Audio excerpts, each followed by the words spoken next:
We got to do this too.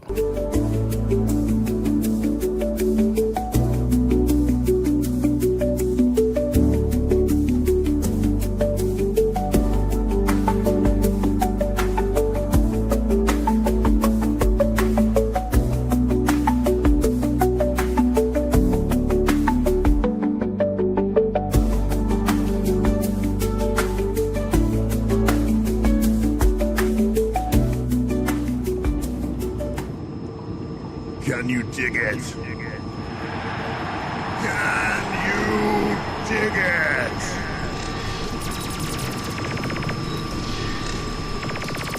Ladies, gentlemen, friends, foes, lurkers, regulars, GMO people, organic people. Boiler room. Inbound. 5, 4, 3, 2, 1.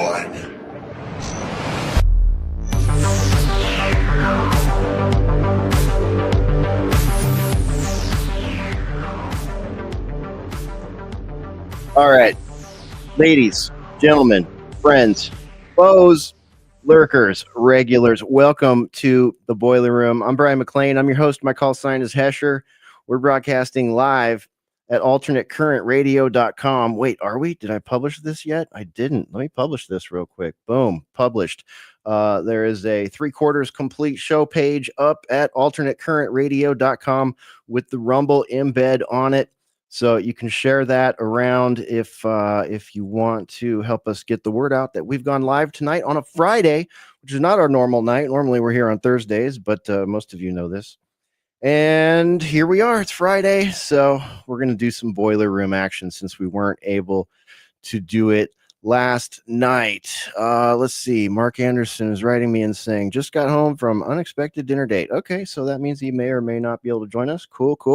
We're going to jump right into it tonight in hopes of making it a lean and mean show. Pharaoh is actually in the remote studio today, and I'll bring him in and see what he wants to say without revealing too close a drone coordinates. Mystical Pharaoh, what's up? Welcome to the Boiler Room. How are you this fine Friday? I'm doing great, man. I'm doing good. Surviving the gaslighting and all the name calling from our president. I think I'm doing all right. I'm getting stronger by the day.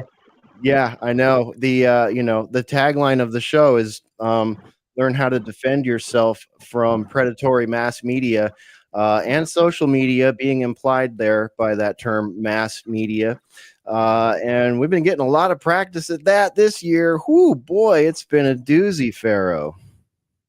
Oh, it has been. And the gaslighting is not just from the media. We replace the mass media cartel with the social media cartel, and social media like parasites that they get their talking points from the White House, and they have they go and they do the dirty deed that the old media used to do. So yeah. Yeah, and they bring home the medium high bucks. I don't know, somewhere in between some of those larger outfits. Maybe, I don't know, maybe they bring in more in like ad revenue and all that, and their revenue from their managing agents and PR agencies like Influenceable, that kind of thing. Well, I mean, you remember that a few months back, wasn't there like scandal where they were giving them talking points? One of those agencies were paying them. Yes.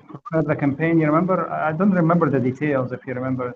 Yeah, we covered it in detail here, and I don't remember the details either. This is just like we have to purge a lot of this stuff from our memory banks week to week, because it's just like it's an absolute torrent of psyops and hoaxes and counter hoaxes and claims of counter hoaxes and blue check mark cutout people that are getting big checks for writing the same freaking X posts and showing similar imagery on their posts, and just all out in the open, campaigning on huge things that the public cares about, and then telling us that was actually a hoax. Don't worry about it. I mean, the emperors are really wearing no clothes. They also had this vote in the House of Representatives about more aid to, was it Israel or Ukraine? I can't freaking remember, and I don't freaking care. No, it was the Israel one, I think, that Marjorie Taylor Greene was sponsoring. Only 3 other people voted with her. Out of all the people in the House of Representatives, only 4 voted against money going over there right now at this point in time. Isn't that interesting? It's very interesting, and it's happening in the time when they are like our U.S. ambassadors coming out and saying Israel is discriminating against Christians now, which I found it really interesting coming from Mike Huckabee, one of the biggest Zionists ever, right? So that tells you something. But you saw they started the Syria bombing campaign, and they're expanding their Middle East bombing campaign, and we just have to fund it. That's all coming from our money. Yeah. Yeah, and our cities are unlivable. People in their 20s and 30s can't afford houses, or 40s or 50s sometimes. You know what I mean? It's just like, and what do we gain from all this? I'm still trying to figure out what America gains from all this, other than supporting some things that are very ghastly and ghoulish and heartbreaking to see. So yeah, something's up. Something's up. If only 4 people dissent in our entire, like, are we really to believe we live in a like representative government if only 4 people voted against sending bombs and buckets of money to a country that's waging? I'm not even gonna, I don't need to use the words. You know what they're waging? It's crazy what they're doing over there, and they're expanding, like you were saying. So, is that really representative of the? Is it proportional to the percentage of Americans who would be against that? 4 to, what is it, 200 and some? I don't even know. Well, I mean, we voted this entire government in, the presidency, the House, and the Senate, for them to stop wars and stop funding foreign nations. And we are getting the same exact thing.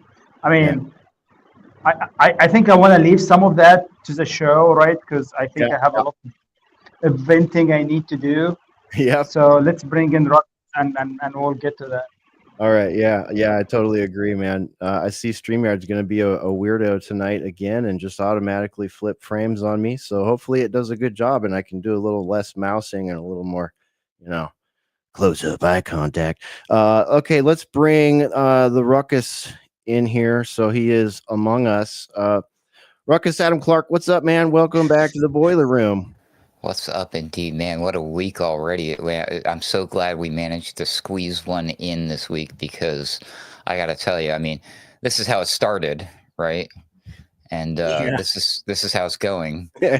So we definitely have a lot to talk about this evening, and I as Infidel, and Infidel has become quite a bit of a viral megastar on social media. But anyways, maybe we'll discuss that. Yeah. But maybe he's like all of us on the Boiler Room. This is why you tune into the Boiler Room, right? All of our adoring fans. We're really tapped into this crap way ahead of time, and we set the trends, and everybody else is just late to the party. So, yeah. And as my name implies, I'm very getting concerned about what's going on next week, because it's Shark Week. So, for me, it's all fun and games until Shark Week next week. And then I'll be a quivering pile of jelly, like I used to be when I was listening to Alex Jones back in the day. But in the meantime, I can handle it. So let's talk about anti-Semitic Nazi Elmo and Epstein files and MAGA falling apart and all of that fun stuff. And thank you so much for having me here. Yeah, absolutely. Everybody, this is not only is Shark Week coming up, but Ruckus's birthday is coming up. So if you really, it's not, you know what, they do this. It's almost, it's not all the time, but most of the time, Shark Week is during the week of my birthday, and it effing sucks. Sorry. I actually think it might be a government psyop that has been designed specifically to mess with you and kind of hose up your birthday. Because that's the kind of humiliation ritual that those that create those would want to do to you, man. So. How many votes do I need to like rig to vote out Shark Week? Who do I vote for? How much harder can I vote? Please, just kidding. Voting Maybe doesn't do anything anyway. just shift it. Could we have it closer to Halloween? Wouldn't that make more sense, anyways? I don't know. But anyway, Ruckus's birthday is coming up, and if you want to buy him a coffee, there are links for that on his page at alternatecurrentradio.com. We would all appreciate that. And if you want to send him any like framed, original Jaws movie posters or Jaws paraphernalia, let us know. Hit us up in the Discord. Don't use our PO box that's on our website, by the way. That needs to be taken down. We need to make a note. AI, make a note. Take that PO box down. That is defunct. So if you sent anything there, thank you. And I'm sorry it got returned to you. We'll see if we can get that restored soon. But it really wasn't getting a whole lot of action anyways. So yeah, let's do it. Let's talk about it, man. We got things to do. Spore says hello to everybody and that she'll be back soon. But tonight, I think we all knew that icebreaker material would be that Elmo, the official Elmo account, was hacked. It was hacked, I'm afraid. Yes. Sorry, kids. But Elmo came out of the closet as a Nazi. And not everybody knew there was a hack at first, right? Not at first, in the first few minutes or moments. I don't know. I mean, a lot of savvy people suspected it, but everybody wanted to know, why is Elmo saying these crazy things? Why does Elmo sound more maniacal than David Duke's X account? What is going on here? All caps. I all dare the say words. he made Kanye's new song look like Sesame Street. Yeah, that's right. Bazinga right there. Tonight's episode is called Hacks and Hoaxes. Is Elmo anti-Semitic now? My goodness. Well, I just have to say, this had to be the icebreaker tonight, because Elmo has been with us here in the boiler room for 10 years. 10 years, my friends. We are old school meme war people, GIF enjoyers, or GIF enjoyers, if you prefer, especially if you like peanut butter. But we've always had Elmo there in our gifts that we send in the Discord. Ask anyone that's been in the Discord since 2022. Elmo is in there. People make all kind of crazy home videos of Elmo, like partying and smoking a bong and huffing powders through his nose and committing the unaliving act and all these things. It's hilarious. But not only that, if you're a Gen Xer, you grew up with Sesame Street, and you might have treasured Sesame Street. And then of course you move on to G.I. Joe or My Little Pony or whatever, but it's always been there. There it is. Look at that. That's the one I'm referring to right there. Go Elmo. Go Elmo. That's the short version of it. It ends with him throwing himself off a building, I think. It's just perfect, man. Just perfect. But we've made a lot of commentary or, random commentary about Sesame Street over the years, because we're all kids that grew up with Sesame Street. I don't know about Pharaoh. I'll get to you. I need to ask you if you watched Sesame Street when you were a kid. Well, I'll just pause right here. Pharaoh, you were in Egypt in Sesame Street's heyday, right? What did you guys get Sesame Street there? Or did you have some Egyptian version of Sesame Street? Oh, we did. We Really? did. Everybody in the world had a version of it. Oh, yeah. Okay. So there's my point. Worldwide, Gen Xers, and not just Gen Xers, large spreads, large swaths. Parents loved it. Everybody loved it. It was wholesome. And then when the culture wars started, right around the time that the boiler room started, sort of as a response to that, we started kind of, monitoring, or we just see it pop up in our doom scrolls like, hey, oh, here's a weird one. Sesame Street has officially come out that Bert and Ernie are a gay couple, for example.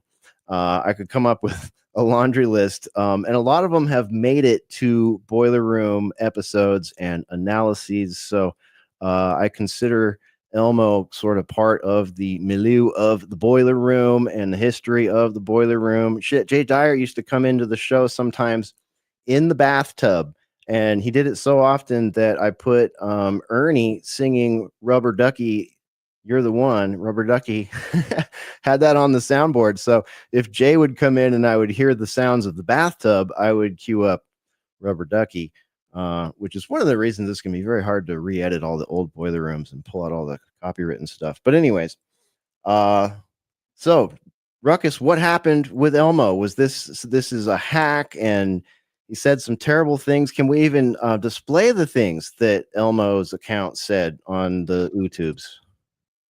Let me see. So maybe and definitely not. Does that answer your question? The story is that allegedly Elmo was hacked. However, okay, so I'll give you Elmo came out hard against Trump about the PDF files and demanded Elmo's hacked account, presumably, allegedly, um, in possibly all caps, I can't remember, said release the Epstein files child bleeper, Donald, referring to tagged I believe Elmo tagged the president and told him to release the files and called him a child bleeper.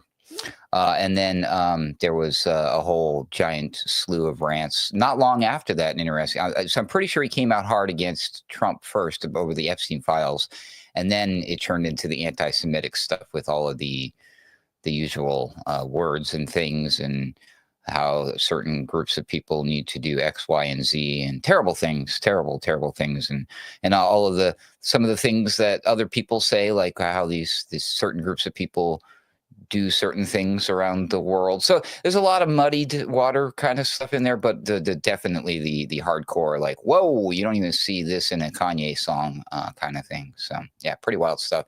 And then of course, yeah, they all came out and said it was hacked, but I don't know. The puppeteer who was behind the scenes of Elmo is famously known for being against child groomers and stuff, if I'm not mistaken. So I don't know. I don't know if that person has access to Elmo's account. Probably not, but very interesting. It's just, I mean, holy crap! This is I think my immediate reaction over this is why branded characters, especially when it comes to kids stuff, should not have social. Why do they have social media accounts? Because this is going to happen. Somebody's going to hack it or pretend to be it and skewer it. It's just stay completely away from that. Why even attract? Who follows Elmo on Twitter? Yeah, Kids have Twitter accounts? Come on, get out of here. So I don't know. The whole thing's crazy. Probably just a giant distraction at the end of the day. Yeah, well timed though for everything that was going on. It was a nice distraction for the people on X and all that stuff. Geez. It launched some new careers, I believe. There were a bunch of parody accounts. There's like Elmo Hitler, stuff like that. It's fun. Whatever. Right. It's gonna be like the Daily Vance now, or the Bigfoot and Sasquatch dailies I've been watching. It's AI it up, why not? You can make a whole channel out of it. Guys, so what? So Elmo cannot get red pilled? Is that what you're saying? Hey, Elmo has every right to get as red pilled as he wants to be, man. But my goodness, like making Nick Fuentes blush right now. I know. Oh man. Yeah, let's see. I was looking at some of the stuff that he said. Boy, I gotta scroll up a ways to find it here. We've been yammering in our chat, but man, some of it's just like, whoa, okay. So let's see. Yeah, like Elmo says, all who's should die, and F who's, and Donald Trump is BB's puppet, and because he's in the files, and who control it. It's just all this crazy stuff, and then he's just schizo posting, right? He's like, release the files, effer, kill all who's, and it's just like, whoa, hold on, what is going on X today? This is bananas.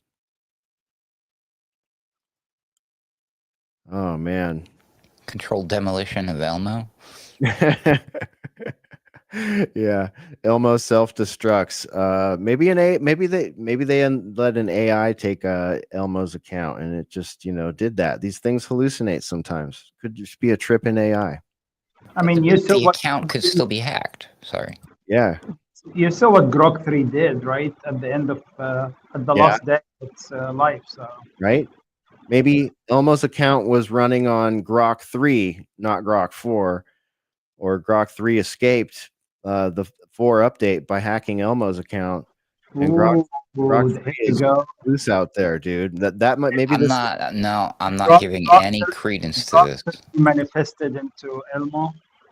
Yep, yep. No, because the technocrats want us to believe that the AI can escape and do these kinds of shit, so we can be afraid of it. I'm not buying that. And That is a very fascinating theory, and that makes it for a wonderful fictional story in my book. this is right before Tron Ares comes out too. So there's a new Tron movie coming out. Tron, Ares, so God of War sort of thing. Talk about escaping AIs and in and out I'm of the curious how much of this actually bled down to the children. Are the children aware of any controversy now? So is there a scandal with Elmo, or was this heavily protected? Did the parents do a good job? Or, I mean, we do have the internet, and kids aren't stupid, so I don't know, man. So are we going to see are they going to have to take Elmo to the wall Sesame Street episode? I'm being half serious here, but are they going to have to maybe that's address it. this?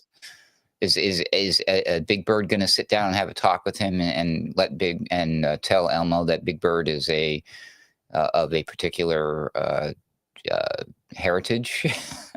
he's got the big beak, right? I don't know. Yeah, Bert and Ernie are gay now, so why not have Big Bird be wearing a yarmulke? Actually, someone image search this Big Bird in a yarmulke. I'm pretty sure I've seen this before. This must be out there. I feel it in my brain. If Maybe Mr. Snuffleupagus. I got to stop. Big Bird at a bar mitzvah. I don't know what the correct search term is, but it's out there, and we charge you with finding it and dropping it to us. You can do it in our Discord. We have a Discord. There's an invite to it on our website, alternatecurrentradio.com. By the way, go there, join our Discord, and you can drop all your funny memes and prove us wrong. Add more evidence to some of our wargaming theories if you like. Refute us, give us yours, whatever. We'd love to see you in there. Yeah, Pharaoh, I don't know, dude. It's awful. And what Ruckus just said is really kind of like what they usually use things like this for, right? Is like an event to spark a conversation on these shows. So I would not be surprised if we don't see something like he just described. Oh, I agree with you guys, and and I think there is a lot of disinfo campaigns and a lot of gaslighting that is happening, right? Because there is a big awakening. I think, especially with Gen Zs, we see that the support for Israel, what I think it's like 60% for everybody below 45 in US. So, and I think that support is decreasing by the day. So 60% disapprove or do not support Israel, right? And I think that percentage is growing. And I think there is a lot of campaigns happening right now to start spinning this anti-Semitism crap, right? Because and try to generalizing hateful language, right, toward like specific groups, which is not what we were talking about. We never spoke about that, right? We're talking about actions of a criminal regime, right? That's what everybody is complaining about. Same like how they are trying to gaslight everybody about the Epstein files, right? So it's I'm not surprised that that actually might be a coordinated effort to see more push toward that anti-Semitism clamp down on free speech and getting everybody in line to support that criminal regime. Yeah, and how sick is that it is baked into children, what children are being fed for entertainment and moral lessons supposedly. It's like that's not what this country was supposed to be. We weren't supposed to have propaganda campaigns, full spectrum propaganda campaigns in what is supposed to look like corporate media like that. And I don't know, it's just a sad statement on media and where we're at right now. And it's also a big underline on why so many people are fleeing from it and removing it from their children's lives. Good. So Wasn't there a big hullabaloo too just before this about the defunding of wasn't PBS and Sesame Street weren't going to be like, weren't we talking about this, or wasn't there yeah, some confusion or question about that? And I think there was at least a discussion. What if this is a new way to tug on the heartstrings of the those nasty Republicans that want to cut? See, this is why it's important.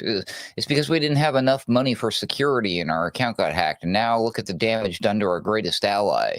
You like our greatest ally, Republicans, don't you? Oh, yeah. Yeah, we do. I don't know. I'm stretching here. yeah.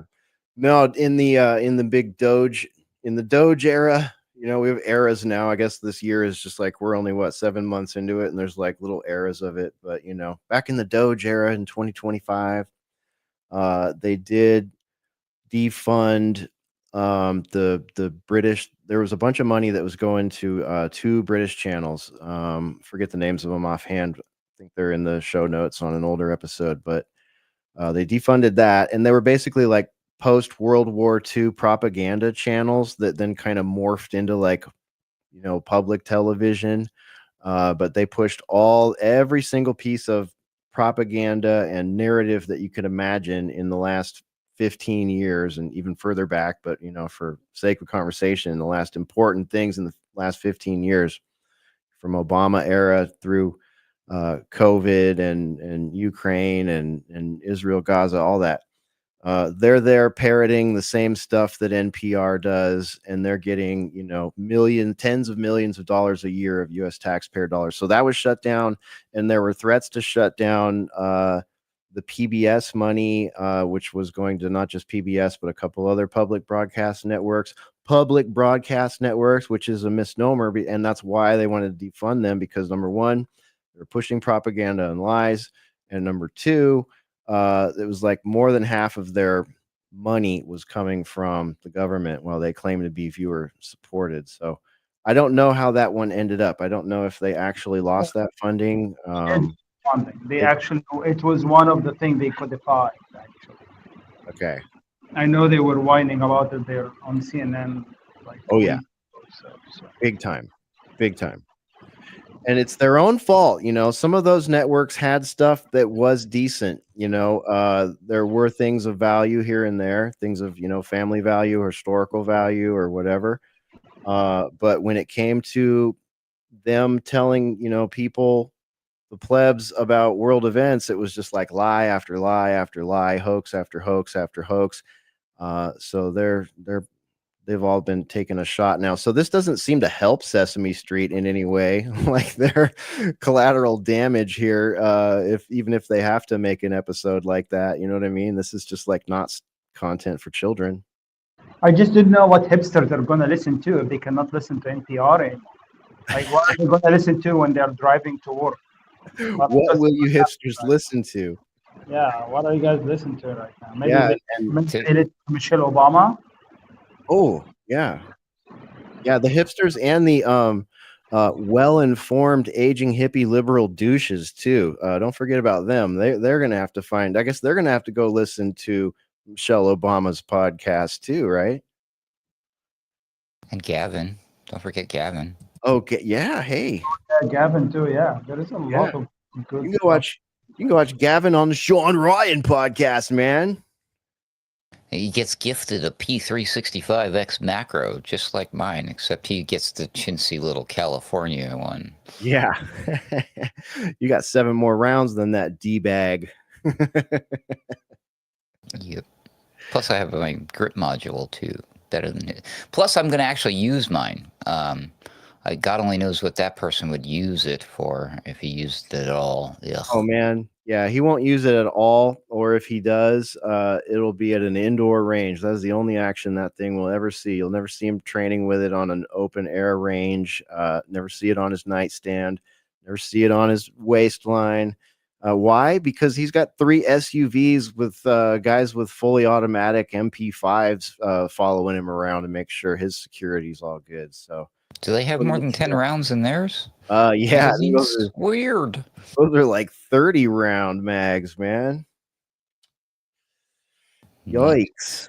I think the Elmo thing maybe we're looking at this all wrong. Maybe because Christmas is going to get here before you know it. Maybe it's a marketing campaign, like a viral marketing campaign for a new Elmo doll. What do you think? They could be the Elmo that sings Kanye songs.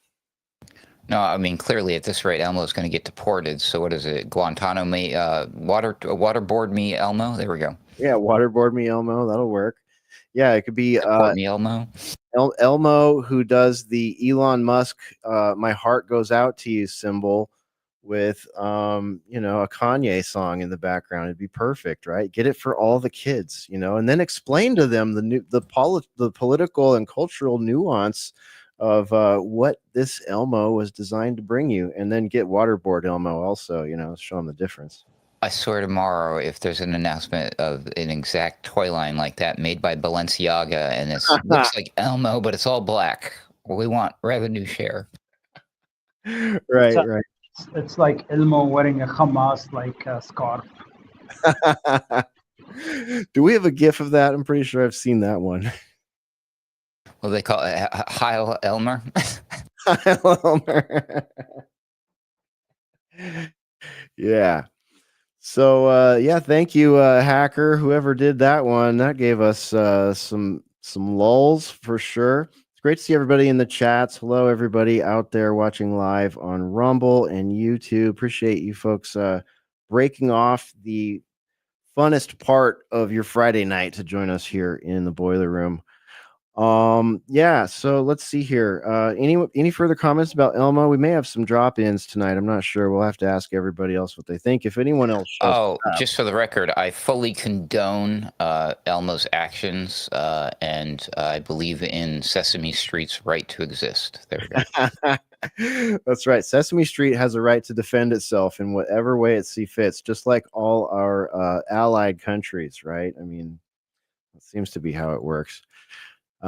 Never mind voting for it. That's not a thing anymore. Mystical Pharaoh, what about you? Any further thoughts on that? And if not, I want to ask you about what happened to you in the media this week. No further comments on Elmo. I think you can. All right. Okay, great. So, is that an ocean I hear in the background? Are you on a beach? I am on a beach in the great state of Florida right now. Oh man, nice. All right. Well, son of a beach. Yeah, if you're listening live on a beach in Florida and you see a pharaoh-looking guy on his phone, you may be seeing the boiler room happening live.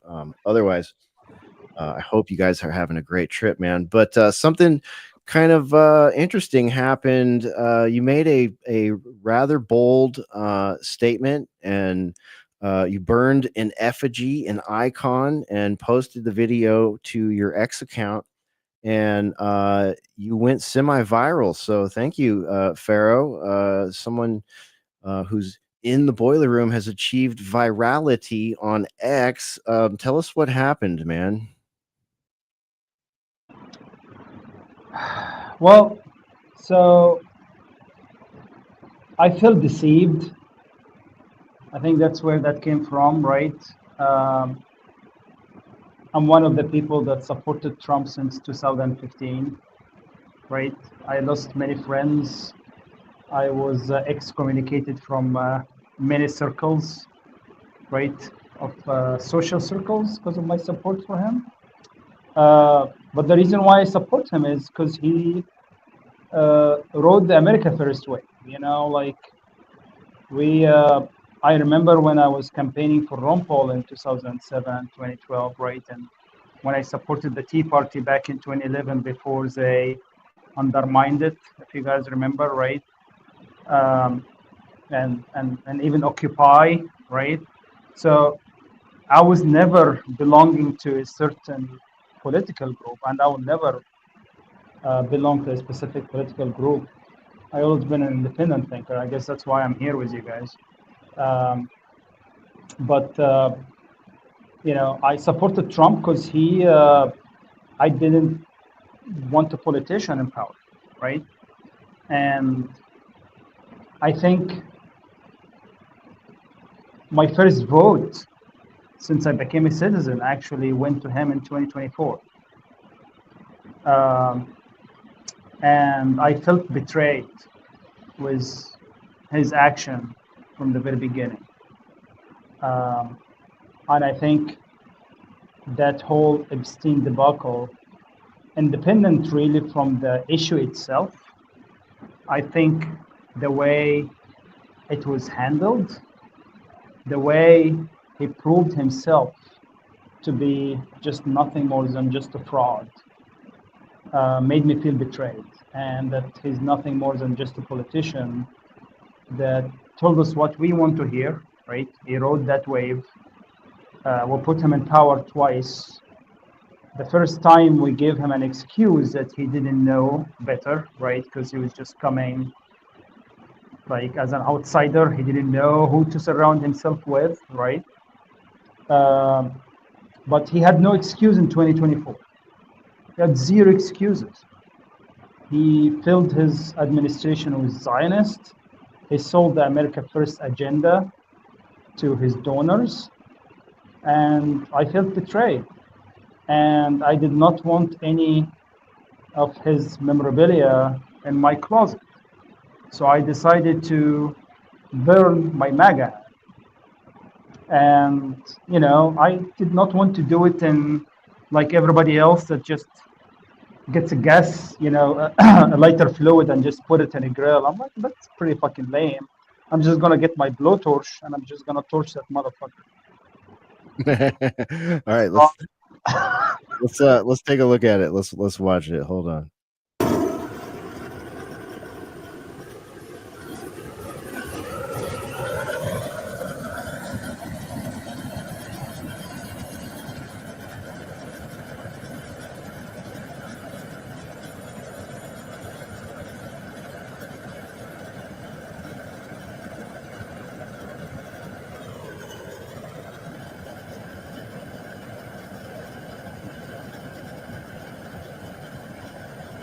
Could you feel the heat on your toes? Oh, I could feel it. That thing, man, just went to what the hell they have in that hat? Oh man, yeah. It's amazing how long the bill of the hat lasted. Yeah, and I did not post that to go viral. I'm not monetized, like, and people think that I did that to just, to go viral or something like that. I did not. I was just giving statement that, hey, you know what, that is not okay. I'm not gonna accept you doing this, and fuck you. And as an American citizen and as a voter, I have absolutely right to do that. I gave you my support, I gave you my vote, and I'm taking back my support to you. So, and but again, I posted it, and I guess it went viral. I got 15,000 likes and something like that.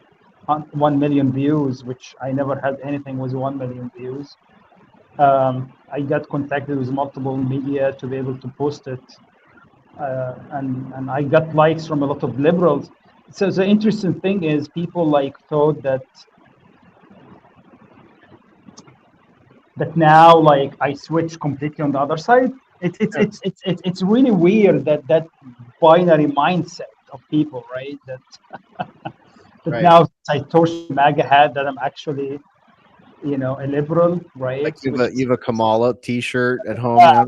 now I have a Kamala T-shirt and I'm just watching Michelle Obama's podcast. I'm like, fuck no, that's not what this is about. This is about America. This is about America first, and about us taking control back and saying it is not okay, and just showing the complete displease and really sadly to say, just I think what Trump did with his actions, and we can get into this whole Epstein later, but all his action, what it did is it there are some people that had hope into, hey, we can work with the system, that we might be able to reverse some things into the system, right, so that we can actually able to function again the way our founding father intended.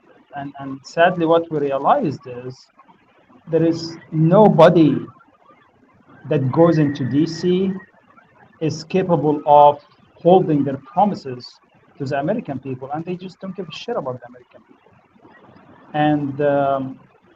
And I was really happy to see a lot of base of that his coalition, right? Because he did not win with just that 15% like Republican Trump thumpers, right? He won with a big coalition, right? Of the Maha people like us that just were America first, that wanted to change in DC, right? That they wanted justice, that they wanted to expose the corruption, that they wanted to expose the pedophile elites, right? And they had hopes that he's going to come in and reform the FBI, he's going to reform the DOJ, right? He's going to like put brakes on the CIA and the security state. But none of this happened, right? And it's actually expanding as is the sad part about it, right? And even the FBI appointment, like I've been seeing reports about the amount of corruption that's actually that is happening in the FBI, and actually like what Cash Patel is doing, from like ordering private planes, and there is just a whole slew of things that administration has been nothing but shameful reflection of our decaying nature of our society. He came in, he put a bunch of like media personalities that had no idea what the hell they are doing, right? They are paid and bought for by whatever agenda it is, right? And I think we know who they are paid and bought with, and just sold us out. And I'm supposed to sit there and hear, hey, inflation is down. Like, no, inflation is not down. Let me ask you, both of you, how is your grocery bill now compared to a year ago? Is it lower or is it higher or it's about the same? Just tell me. Ridiculously higher every time you go, and the weight on the product is going down and down, so you're paying more and getting less. That's right. So don't come and like give me like bullshit like statements and skew the statistics and said, oh, we reduced egg prices. No, fuck no, egg prices did not go down. You're still paying the $7 to the egg carton that you were paying for, right? So but again, it's just a reflection of a government that is sadly is just continuing the decline of our nation, and I don't know how it's going to end up. So that's why I was upset, and I'm going to be very vocal critique for his administration, because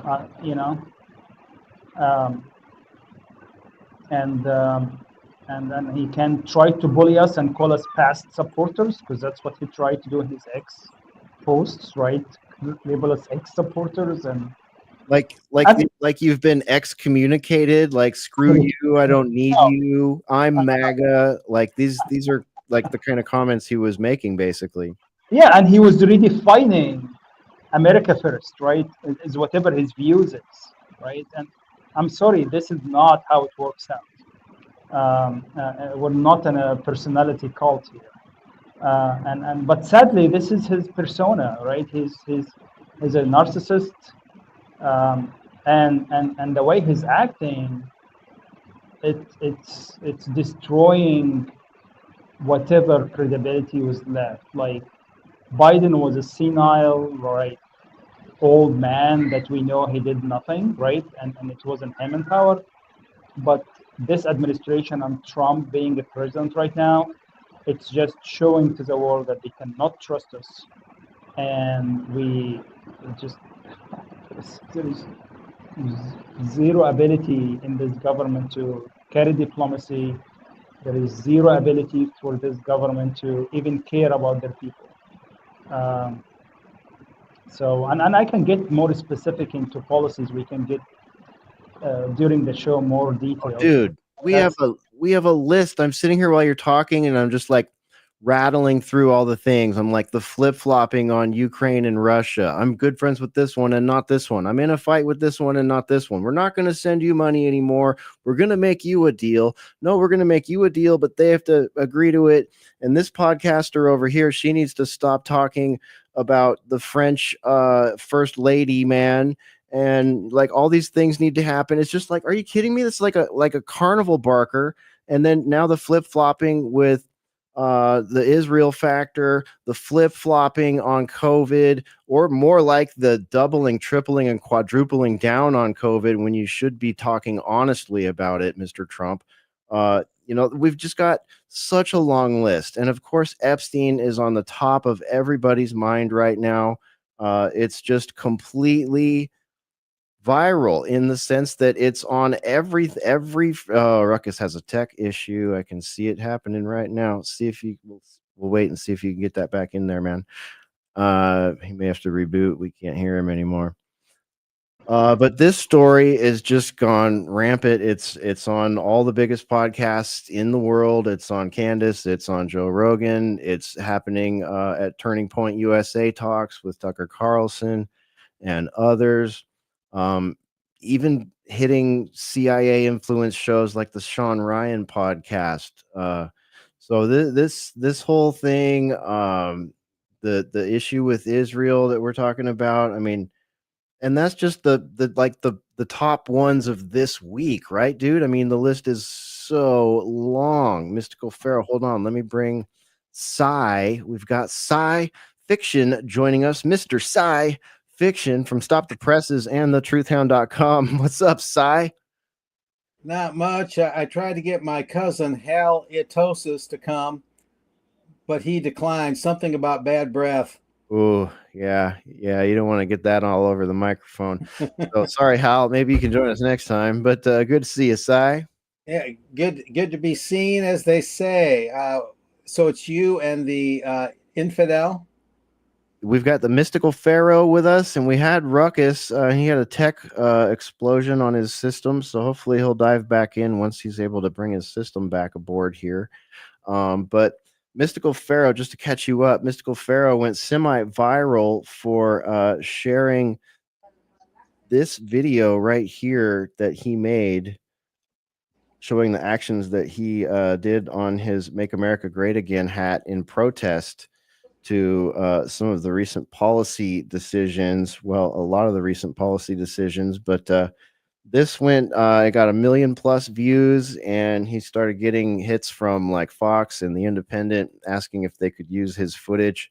And all of a sudden, the MAGA crowd accused him of becoming an overnight liberal. And he was just trying to say, no, I voted for no more wars. I voted for transparency. I voted for stop giving money to foreign countries to support their wars. I voted to move in a constitutional direction, and I'm not seeing that. I'm seeing a cabinet packed with Zionists, political Zionists, and seeing policy and money being written that is leading to unnecessary death in foreign places that only costs us money. So he wouldn't. He blowtorched his "Make America Great" hat again. And who did the blowtorching? Mystical Pharaoh, right here with us. Oh, wow.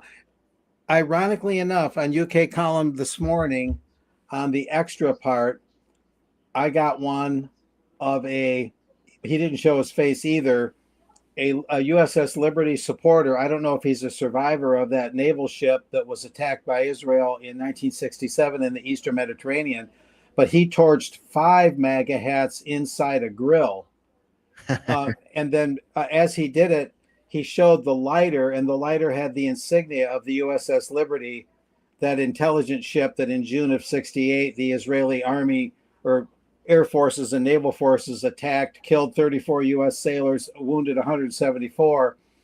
And then at the end of the video, the supporter shows the U.S. Liberty ball cap, obviously intact and, unharmed, but he burned 4 or 5 MAGA hats. And I realize that's dramatic. And the Trump administration is still doing some things that make some sense some of the time, although some of them don't get much fanfare.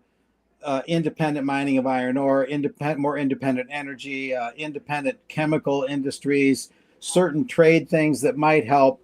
But when it comes to foreign policy, it's just so tragic and violent, and so, like you say, so contrary to what the voters thought they were getting. I don't see how he's going to walk it back. I understand sometimes you have to be a little bit opaque. Sometimes you have to write straight with crooked lines. Sometimes you have to be a little bit mysterious, and you can't always show your hand. But if you're always opaque, if you're always not transparent, especially in the foreign realm, pretty soon you just have no cards left to play. I mean, people after a while, they get sick of the cryptocracy, everything being cryptic. You can't do that all the time. You just can't. Yeah, absolutely. Once in a while, you got to tell Bibi to pound sand. Sit down and shut the hell up. Yeah, knock it off. No more cash. Like a belligerent teenager with a rich parent. Sorry, no more. Like, what is it they're missing that they need all this cash for? It's a very rich nation. I don't understand that. Well, actually, I do. I see the result of where all that cash goes, and it's not. Even I just want to comment on the trade things, right? Because you mentioned him doing some trade that makes sense, right? So I'm a big fan of tariffs, right? As a way to protect our industries, as a way to try to bring back industries, right? But the way he botched it, right? The way he walked it back and the way he did it is so stupid, right? He did not have a plan of how he's bringing back these industries in US. The money that he's pouring right now into foreign nations, he could have started putting a plan how he's going to give that money to some of the small businesses to start the engine again inside US to bring some of those industries back, right? But he did not, because he does not care. And what he cares about is the mass industry.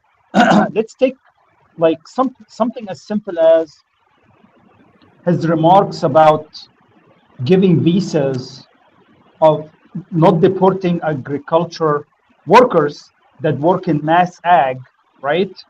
And hotel industries, because he got lobbying from his Secretary of Agriculture that is 100% in the pocket of big ag, right? So instead of like supporting regenerative farming, instead of actually supporting, putting policies and pumping money into supporting small farming, small scale farming to clean up our food, instead, no, we're going to get amnesty to illegals, right? What happened to hiring Americans? What happened to actually incentivizing Americans to start freaking growing back their own food so that we're not depending on foreign workers coming into our nation to give us food, right? But he is failing miserably. And what I'm realizing is it is way above his head. Really, it is way above his head. He might have had some ideas, but we have no talent right now of management in this nation. There is nobody's able of sitting down, putting a fucking long-term plan of how we can prevent the collapse of our nation. That's what's pissing me off. It is all ad hoc shit because he has some media personalities in the government, right? And some people that are in the pocket of still big ag, big pharma. Let's take something as simple as, like the other day he went up on social. Oh, I spoke with Coca-Cola to put like like cane sugar in Coca-Cola again, and instead of high fructose corn syrup, right? This is like two, and Kennedy comes out, right, and say, "Yo, win for Maha," right? That's after a week from the FDA granting FDA approval to use the mRNA shots on children. And guess what? The reviewers of that FDA reviewer did not want to grant that. The FDA commissioner overrid the reviewers of that submission to pass it through and grant them that FDA approval. Like, and we're supposed to sit here and be gaslit to say, oh yeah, they are doing a Maha agenda. So they picked like some, like, dyes and colors and some like Fluoride. thing, yeah, and fluoride, right? And they left the core piece of the Maha agenda, which is the mRNA toxic shot that they are still giving to the kids, and they just got FDA approved. Yeah. And ironically, man, I saw this today on RFKJ's Instagram feed. They're saying, Mark, you'll find this interesting, that they're not going to sign on to the WHO treaty agreement, whatever they finally ended up calling this piece of trash, this globalist authoritarian piece of trash, piece of medical censorship, and just I don't know if you don't know a lot about that. You're a little behind the curve. Mark and I have talked about it a lot. It's been talked about here in the boiler room and a lot on former TNT and the Pulse. But yeah, Kennedy came out and did a little social media victory lap today. Sounded real good. It was the kind of thing that really, strokes the head of the Maha and the MAGA. So that was sort of like it felt like a win, right? Like you see him saying that, and it's like, okay, cool. We're safe from unelected bodies in foreign countries telling us whether we need to lock down, whether we need to have, special passports and special medical products injected and experimental medical products injected, whether we're essential people or not, and we can go to work or not. Remember all that? A lot of us are still traumatized from all that. So, it sounds like, okay, cool. Yeah, they're doing their job. But then, like you said, man, they go behind everybody's head and approve these potentially dangerous, still experimental things to be just unleashed on little kids and unleashed willy-nilly in wildlife. They're literally putting it in like deer and crap like that, like wild deer, injecting food, ranch products, ranch animals, farm animals with it, and then feeding it to people, um, bragging about all the different ways they can deliver these, gene therapies. It's like, what's going on? That should have been the first. We've said it here on the show since the get-go. That should have been the first thing you shut down. The fact that that wasn't the first thing you shut down, and the outflow of money to warring countries, really set the tone for this conversation tonight and where we're at right now. Yeah, and guess what? Drinking a Coca-Cola with 10 spoons of cane sugar is gonna mess you up really bad. It's not a good thing. You're Trust still going me. to end up with the You do not- diabetes. you do not want to do that, right? So instead of doing this like superficial crap, right, which is already people are rejecting a lot of this, right? People are rejecting mass in the agriculture, mass like food production. Just allow the local mean of production, enable people to actually be healthy. And that's not what they are doing, because they still want to enable the lobbying, right? The big industries. That's what they are doing. It's rebranding. It's all what they are doing is just rebranding. Yeah, like they're outlawing all the no shit Sherlock things that anyone with a brain or anyone who cares about their health and has researched it were already avoiding, right? Or minimizing in their diet. High fructose corn syrup, fluoride in your water, Mickey D's burgers, all these things, right? Soy oil and vegetable oils, over processed things. Everybody who cared was already against those things and knew how to red number 5, whatever. We all knew how to avoid those things. You just don't put them in your mouth. Sorry, they may be the vast majority of things available, but there are other things that don't have that stuff in it, and ways to get your water minus that fluoride, right? So it's just like we're gonna outlaw all the no shit Sherlock stuff that InfoWars viewers from 2007 already knew about, then you'll be really happy, guys. But we're not going to walk into the CDC or the FDA and tell them, hey, you need to remove these emergency use authorizations. This is done. Well put. Very well put, Hash.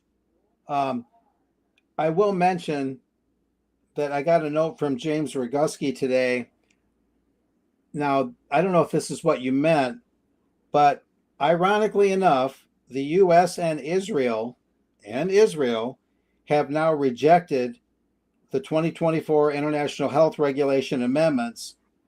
There's a long way to go. 194 more nations need to take this action before tomorrow. But the U.S. actually formally rejected the IHR amendments, which is what Roguski's been calling for, and so did, of all nations, if they're a nation in the full sense of the word, so did Israel.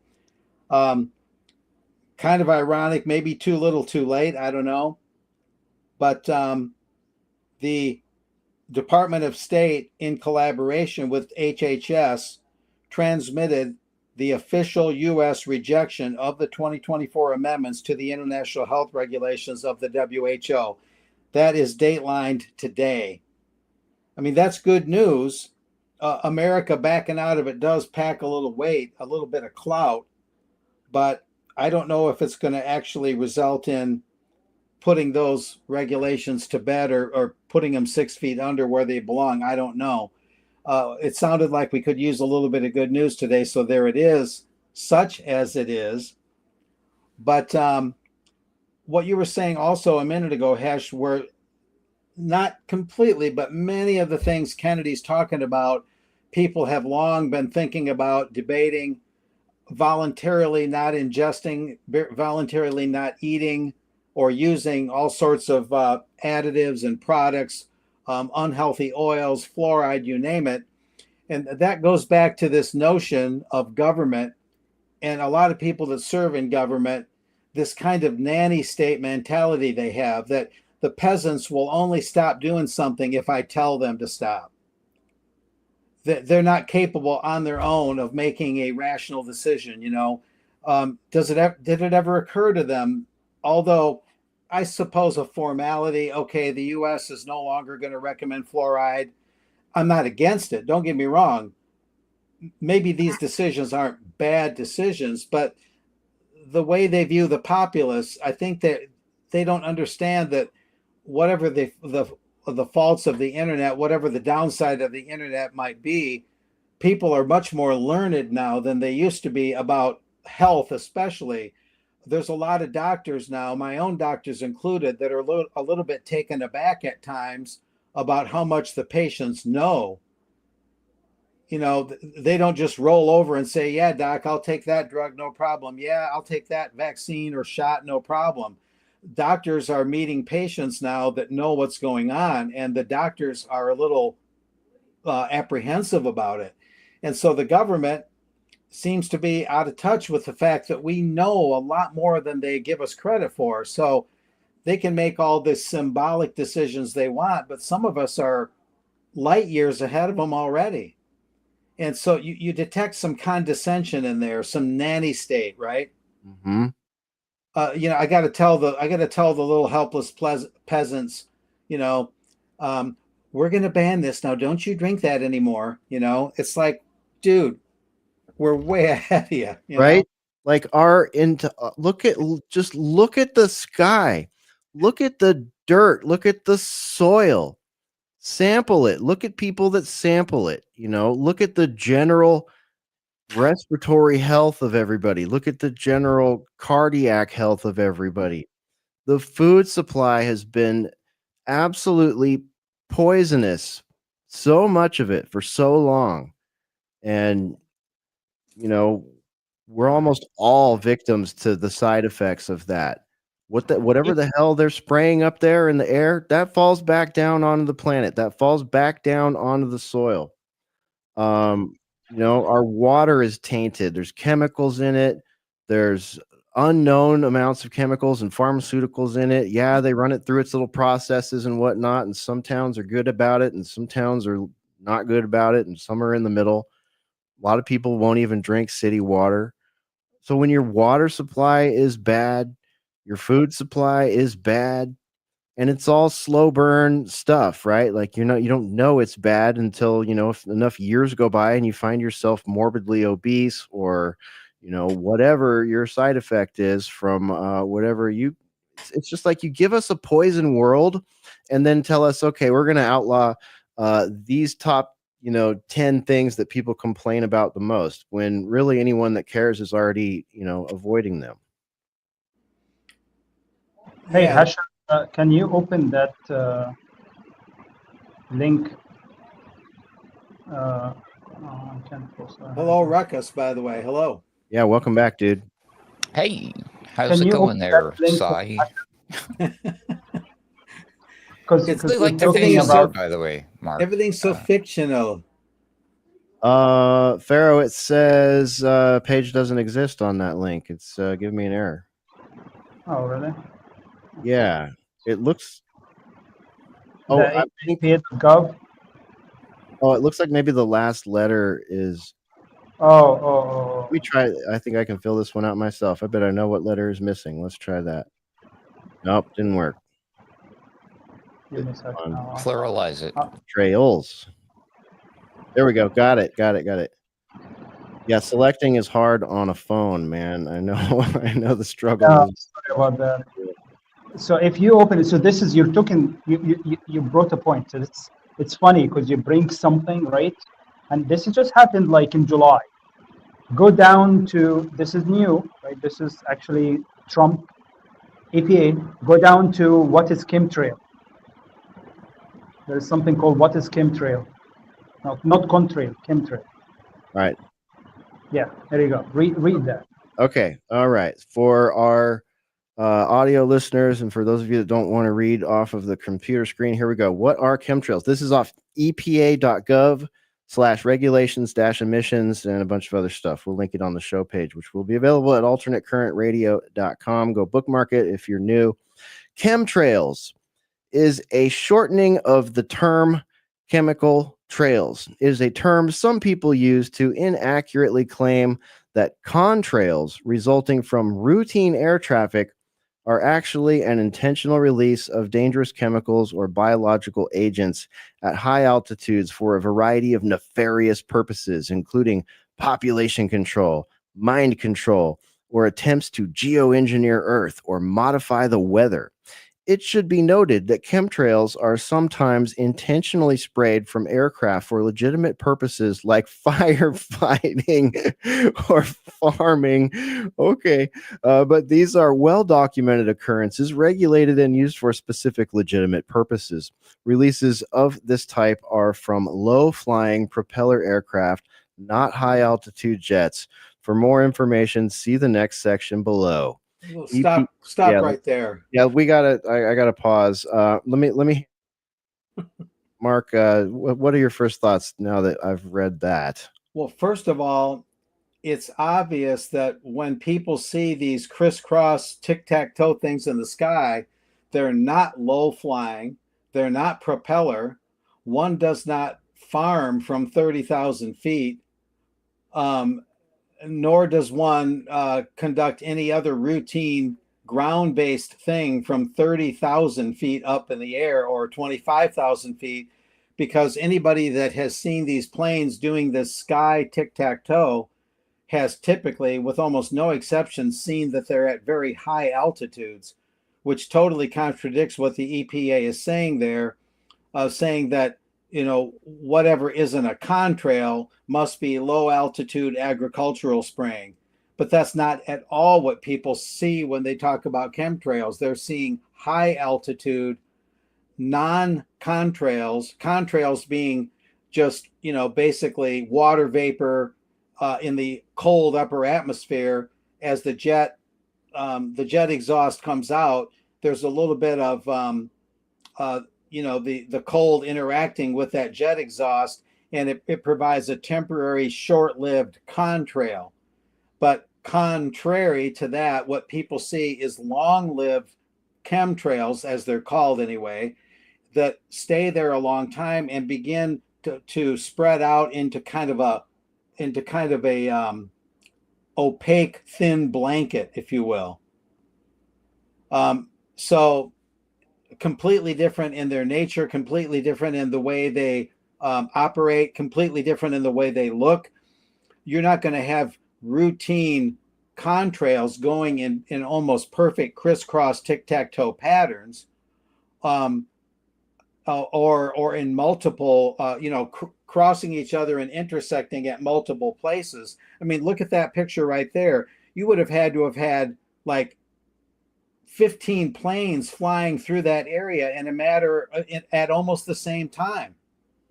If those were contrails, since contrails are short-lived, all the planes would have had to gone through there at all those different trajectories at roughly the same time, because each streak looks like it's been there the same amount of time. You follow me? Mm-hmm. So how often do we see multiple planes flying at perpendicular patterns to one another roughly at the same time, thereby leaving these short-lived contrails at the same time? The only way you're going to get that, therefore, logically, is if these particular trails are long-lived and there's time for a single plane or maybe two planes to keep doing this until they're all done with their job. And because they're long-lived, you could have one or two planes do it and all those things will still be there. They won't dissipate. So just work it out like Columbo. What they're saying at the EPA makes zero sense if you look at it like a detective. It just falls apart. Here's where they even step on their own ding dong, Mark. This line right here, right in the first and second sentence. Chemtrails, it is a term some people use to inaccurately claim that contrails resulting from routine air traffic are actually something else.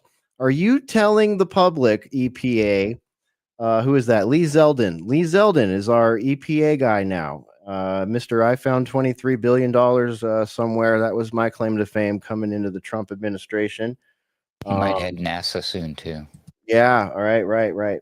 Again, why? Like, what is his qualification for these jobs? I asked that question about so many. Or that might be the DOT guy. I'm sorry. Oh, okay. Well, anyways, I have never seen routine air traffic, Mark, going straight up or straight down. Have you? Because I see a lot of straight up or, like crazy, almost, like 80-degree, it's just almost straight up. And then a whole bunch of them matching up here all the time. Spore and I go outside, we'll see them do it. We'll see it while we're driving.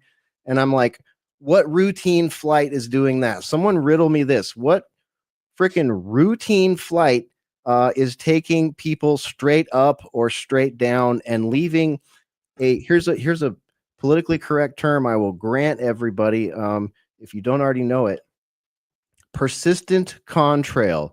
Mark, you're muted right now for some reason. I assume you're talking to someone else. That's cool.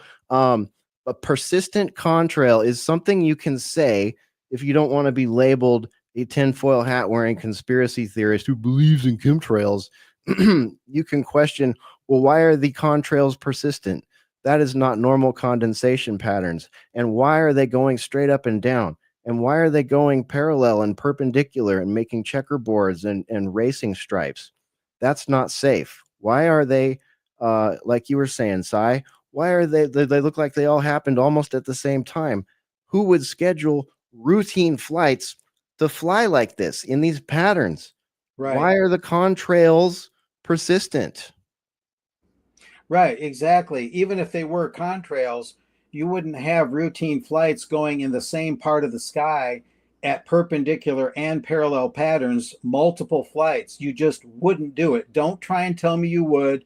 Don't give me this BS. You wouldn't, period. End of story. Barnacles. Absolutely. And yeah, I mean, it reminds me of Noah, and I've talked about this many times. Noah had somebody speak at I think it was Atlantic Council. There's no real are proof, and we human beings don't really have the ability beyond a little cloud seeding to influence the weather. And then you go to NOAA's website, and there's 10 or 12 ways listed that you can influence the weather: sound, lasers, cloud seeding being only one of like a dozen.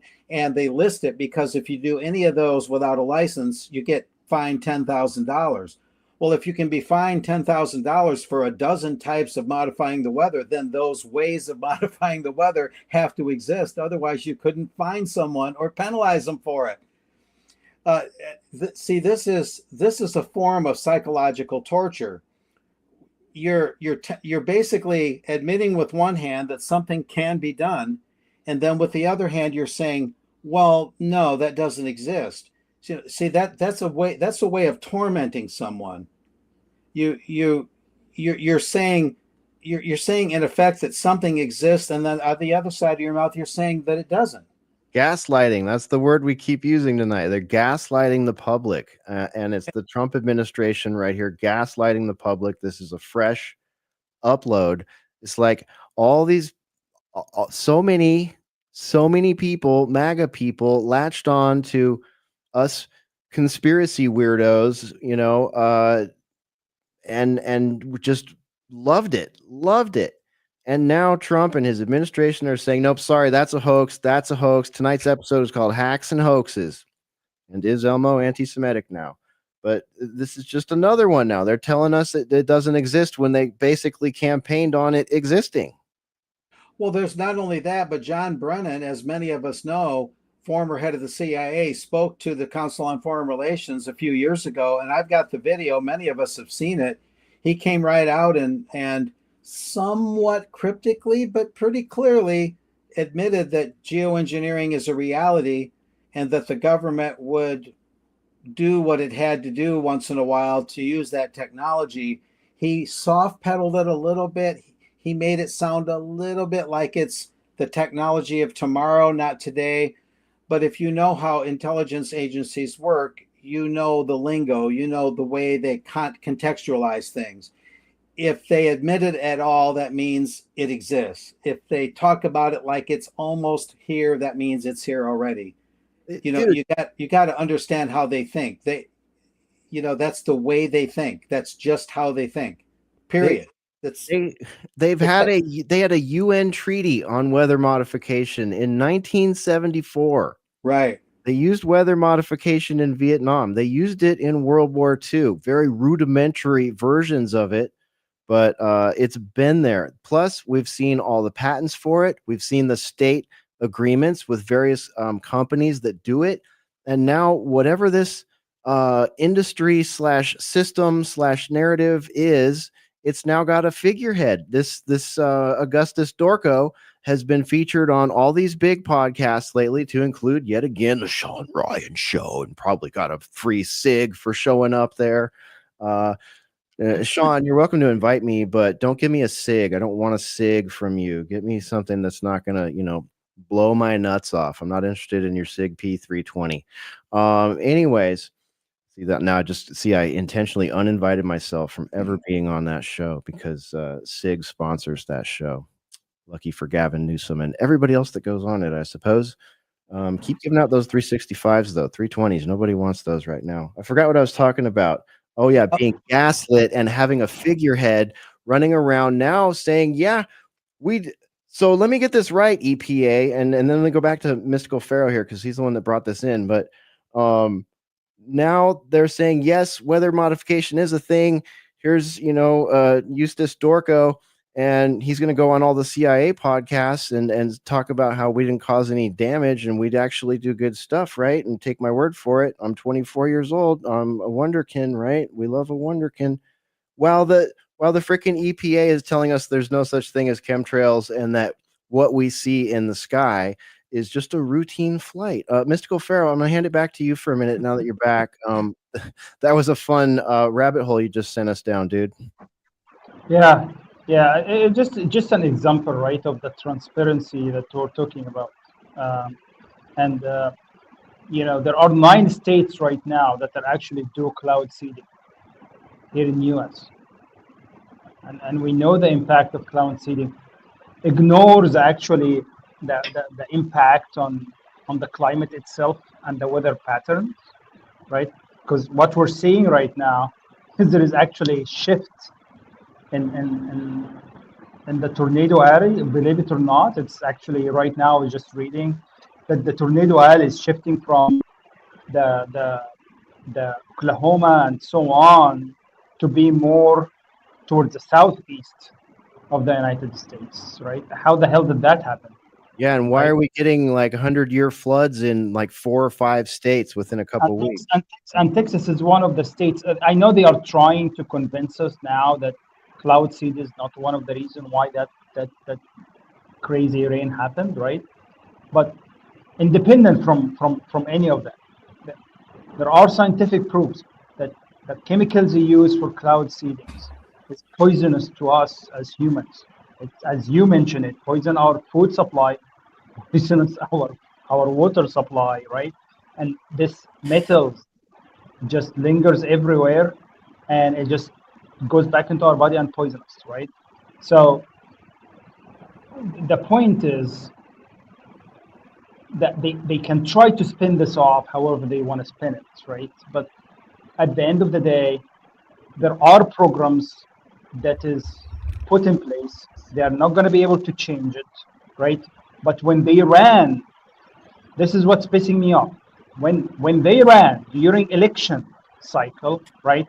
They ran to be transparent. They ran to stop some of those things. And now when they go in power, right? They continue the same policies and try to gaslit their voters to accept it, right? That's what's pissing me off. Just don't lie about it. Yeah. Just cannot change it. It's just a hey, and it's okay. We'll accept it. Yeah, Just if you don't want, lie to me about it. yeah, right? I mean, if you want to screw us over, just tell us you're going to screw us over. Don't, hand us a big hoax to go with it. No, thank you. We're pretty good at spotting hoaxes these days. Hesher, the politicians would not get your vote if they told you, I'm only using you for your vote and I'm going to completely take everything I just promised to do, not doing it at all, and then insult you on top of that. Do you think they would still get the vote? Maybe, because they'll be like, well, I guess it's not the other guy or the other lady, right? We've got a lot of that going on. Holy crap. I'm still on the fence, guys, about the chemtrails being anything related to weather manipulation. I think your friend there, your source, Mark or Sai, was perhaps, or whoever you were mentioning there. I don't remember what it was James in Roguski. context. Okay. Well, I don't know. The people who say that, oh, we have the technology, but it's coming in the future. I think he might be telling the truth.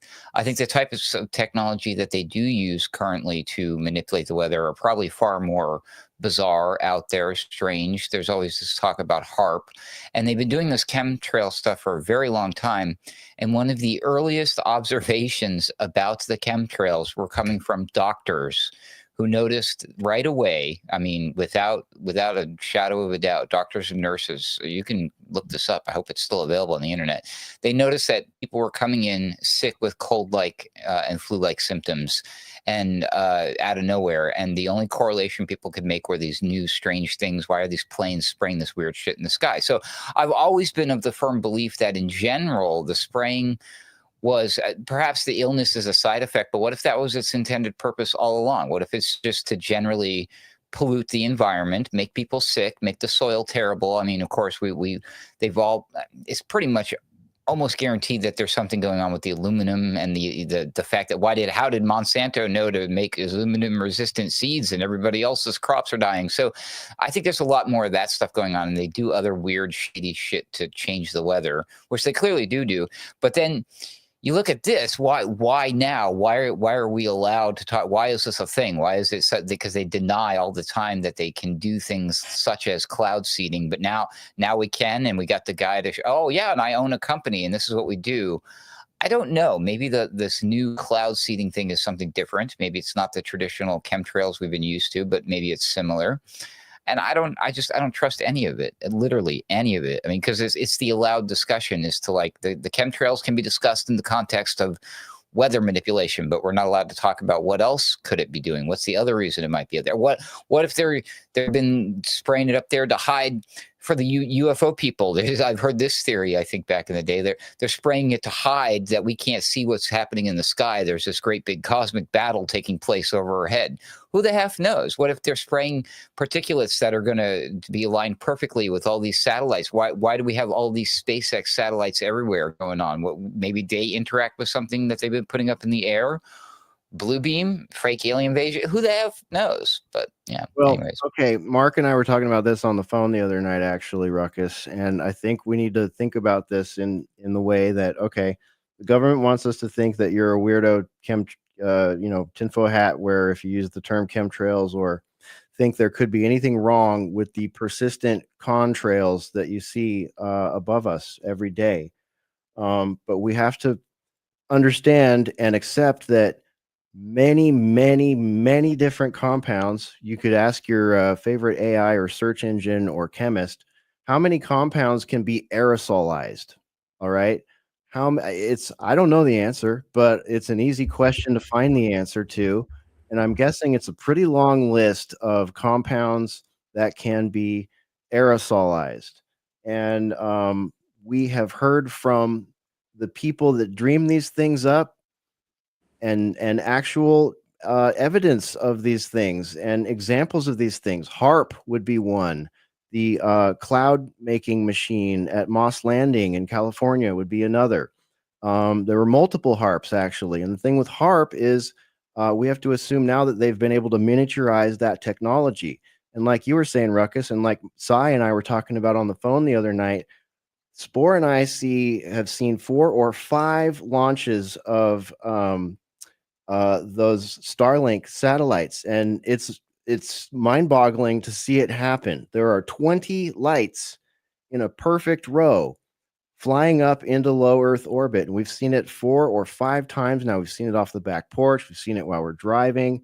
First time I saw it, I didn't know what I was seeing. I thought I was seeing a UFO or something, or a fleet of UFOs, and then realized, oh, that's Starlink. They launch them right out of here in Texas as one of the locations they launch them out of. And we would be naive to think that nothing is aboard these thousands, tens of thousands. Ruckus has done detailed daily ruckuses on space junk and space what'd you call them, space dorks or space My series was Space Jerks. Space Jerks, thank you. Space Jerk series, like look that up on alternatecurrentradio.com, and you'll get some amazing information that is, a few years old now that he was tracking coming out in real time. So I think that we would be naive to not ask the same question about low Earth or clusters of low Earth orbit satellites that could have. Why should we not assume that some of these are not for the purpose of you sending gifts and memes and having good coverage in bad locations? Why can we not assume? Why should we not assume that some of those have spy materials on them? Some of them may have laser materials, laser pods on them. Who knows? And how do lasers interact with things that have been aerosolized in some places? How do other technologies I'm not even thinking of interact with a high pressure system that's been created potentially in some way? I mean, what the hell? We have to ask these questions, and we can't let the EPA or the CIA or the federal government tell you that you can't ask these questions. We know these things are flying around up there. What are they all doing? How would we ever know what each of those thousands, approaching tens of thousands, I don't know, low Earth orbit satellites are equipped to do, and how they could interact with environmental circumstances that are created here in the sky?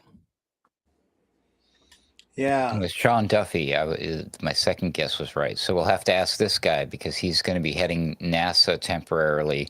He's the current head of the Department of Transportation. So I'm like, is there traffic going on up there? Apparently there is. Yes. There you go. Oh, I guess it's a better pick than Pete Buttigieg, but I don't know. I'll have to look into him. I like Buttigieg, though, because he looked enough like Alfred E. Newman where you could have a little bit of fun poking fun at him. It's like, wow, there's Newman. I thought he was just a fictional character in Mad Magazine. There he is in the flesh, man. It's Newman. Yes, and then of course his buddy Beto O'Rourke, who's a butthead on a skateboard here in Texas. Hell yeah, we'll take your AR-15.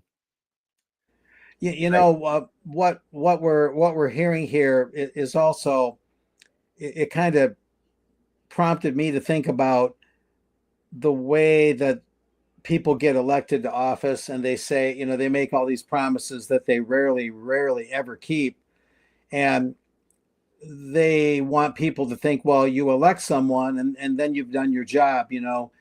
Don't worry too much about trying to keep their feet to the fire. Don't worry too much about trying to keep them adhered to their promises, in line with their promises. Just elect them and give them absolute power and just let them run amok. But one of the things that always hits me is that they're very scared of informed public opinion. They wouldn't try to manipulate public opinion to such an nth degree, to such an extreme, if they didn't fear it. They fear an informed populace. So it's almost like what they do more now than ever is to try and deceive people. It seems like the disinformation and misinformation has to be Niagara Falls level 24/7, 365. It's almost as if that's all they do is pump out disinformation anymore and try and deceive people, because they are so scared to death that people are going to catch on. Yeah, they're flooding the zone. They're using information warfare, and they are flooding all inbound routes with propaganda, no matter what side you're on. Like, there's no safe worldview or bias to exist in that isn't flooded with propaganda, false narratives, hacks, hoaxes, and anti-Semitic Elmos. Yeah, the main thing is that any kind of unity or unification, people overlooking minor differences, having a larger, more cohesive, more collaborative, cooperative understanding of what's going on, and then taking action. They are moving heaven and earth to make sure that doesn't happen. And it's like they never relent. The psychological warfare, the informational warfare, never relents. It never takes a break. They don't sleep.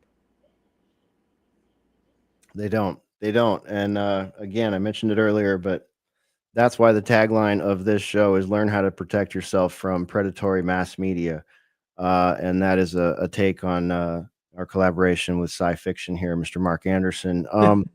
Let me take a couple comments here. Mark, you requested to see one. I'll get to that in a moment here. Let me get to the Discord here.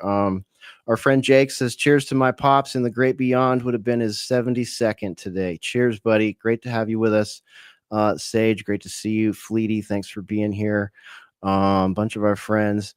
Burning Beard, what's up? We got Crease in multiple chats. What's going on, buddy? Let's see here. Fleety said the Elmo thing was the only reason he had to open X this week. Burning Beard dropped us a good reference link or two. We'll put those on the show page. What, the AI anime girlfriend didn't do it for you, Fleety? The waifu. There's enough waifu going around on the X this week. And Burning Beard also pointed out, interesting, the choice for the hacked Sesame Street character, which you guys referenced earlier, considering his stance on protecting children. Could be symbolic in some way, could be ritual humiliation in some way to that man. Fleety's got some deep lore, Judaism in Sesame Street. I knew it. There was a bar mitzvah episode. All right. So we'll link that on the show page. Here's some great links getting dropped by everybody here. Some Tickle Me Elmo stuff. Let's see. Fleety says, I am expecting Piers Morgan will have Elmo and Rabbi Shmuley on soon. Yeah. And Burning Beard said, the best thing that came out of this was watching all of the operatives unmask themselves defending Trump. Moving into that next topic there, which we were referring to there with some of those blue check mark people. Cat Turd, we're talking to you. Cernovich, talking to you. Liz Real Wheeler. quick to hinge upon what Mark was saying there is, like, I want to remind everybody that the biggest thing coming out of the administration these days is a slogan. Quite literally, I mean, okay, so they're literally gaslighting you. Promises made, promises delivered.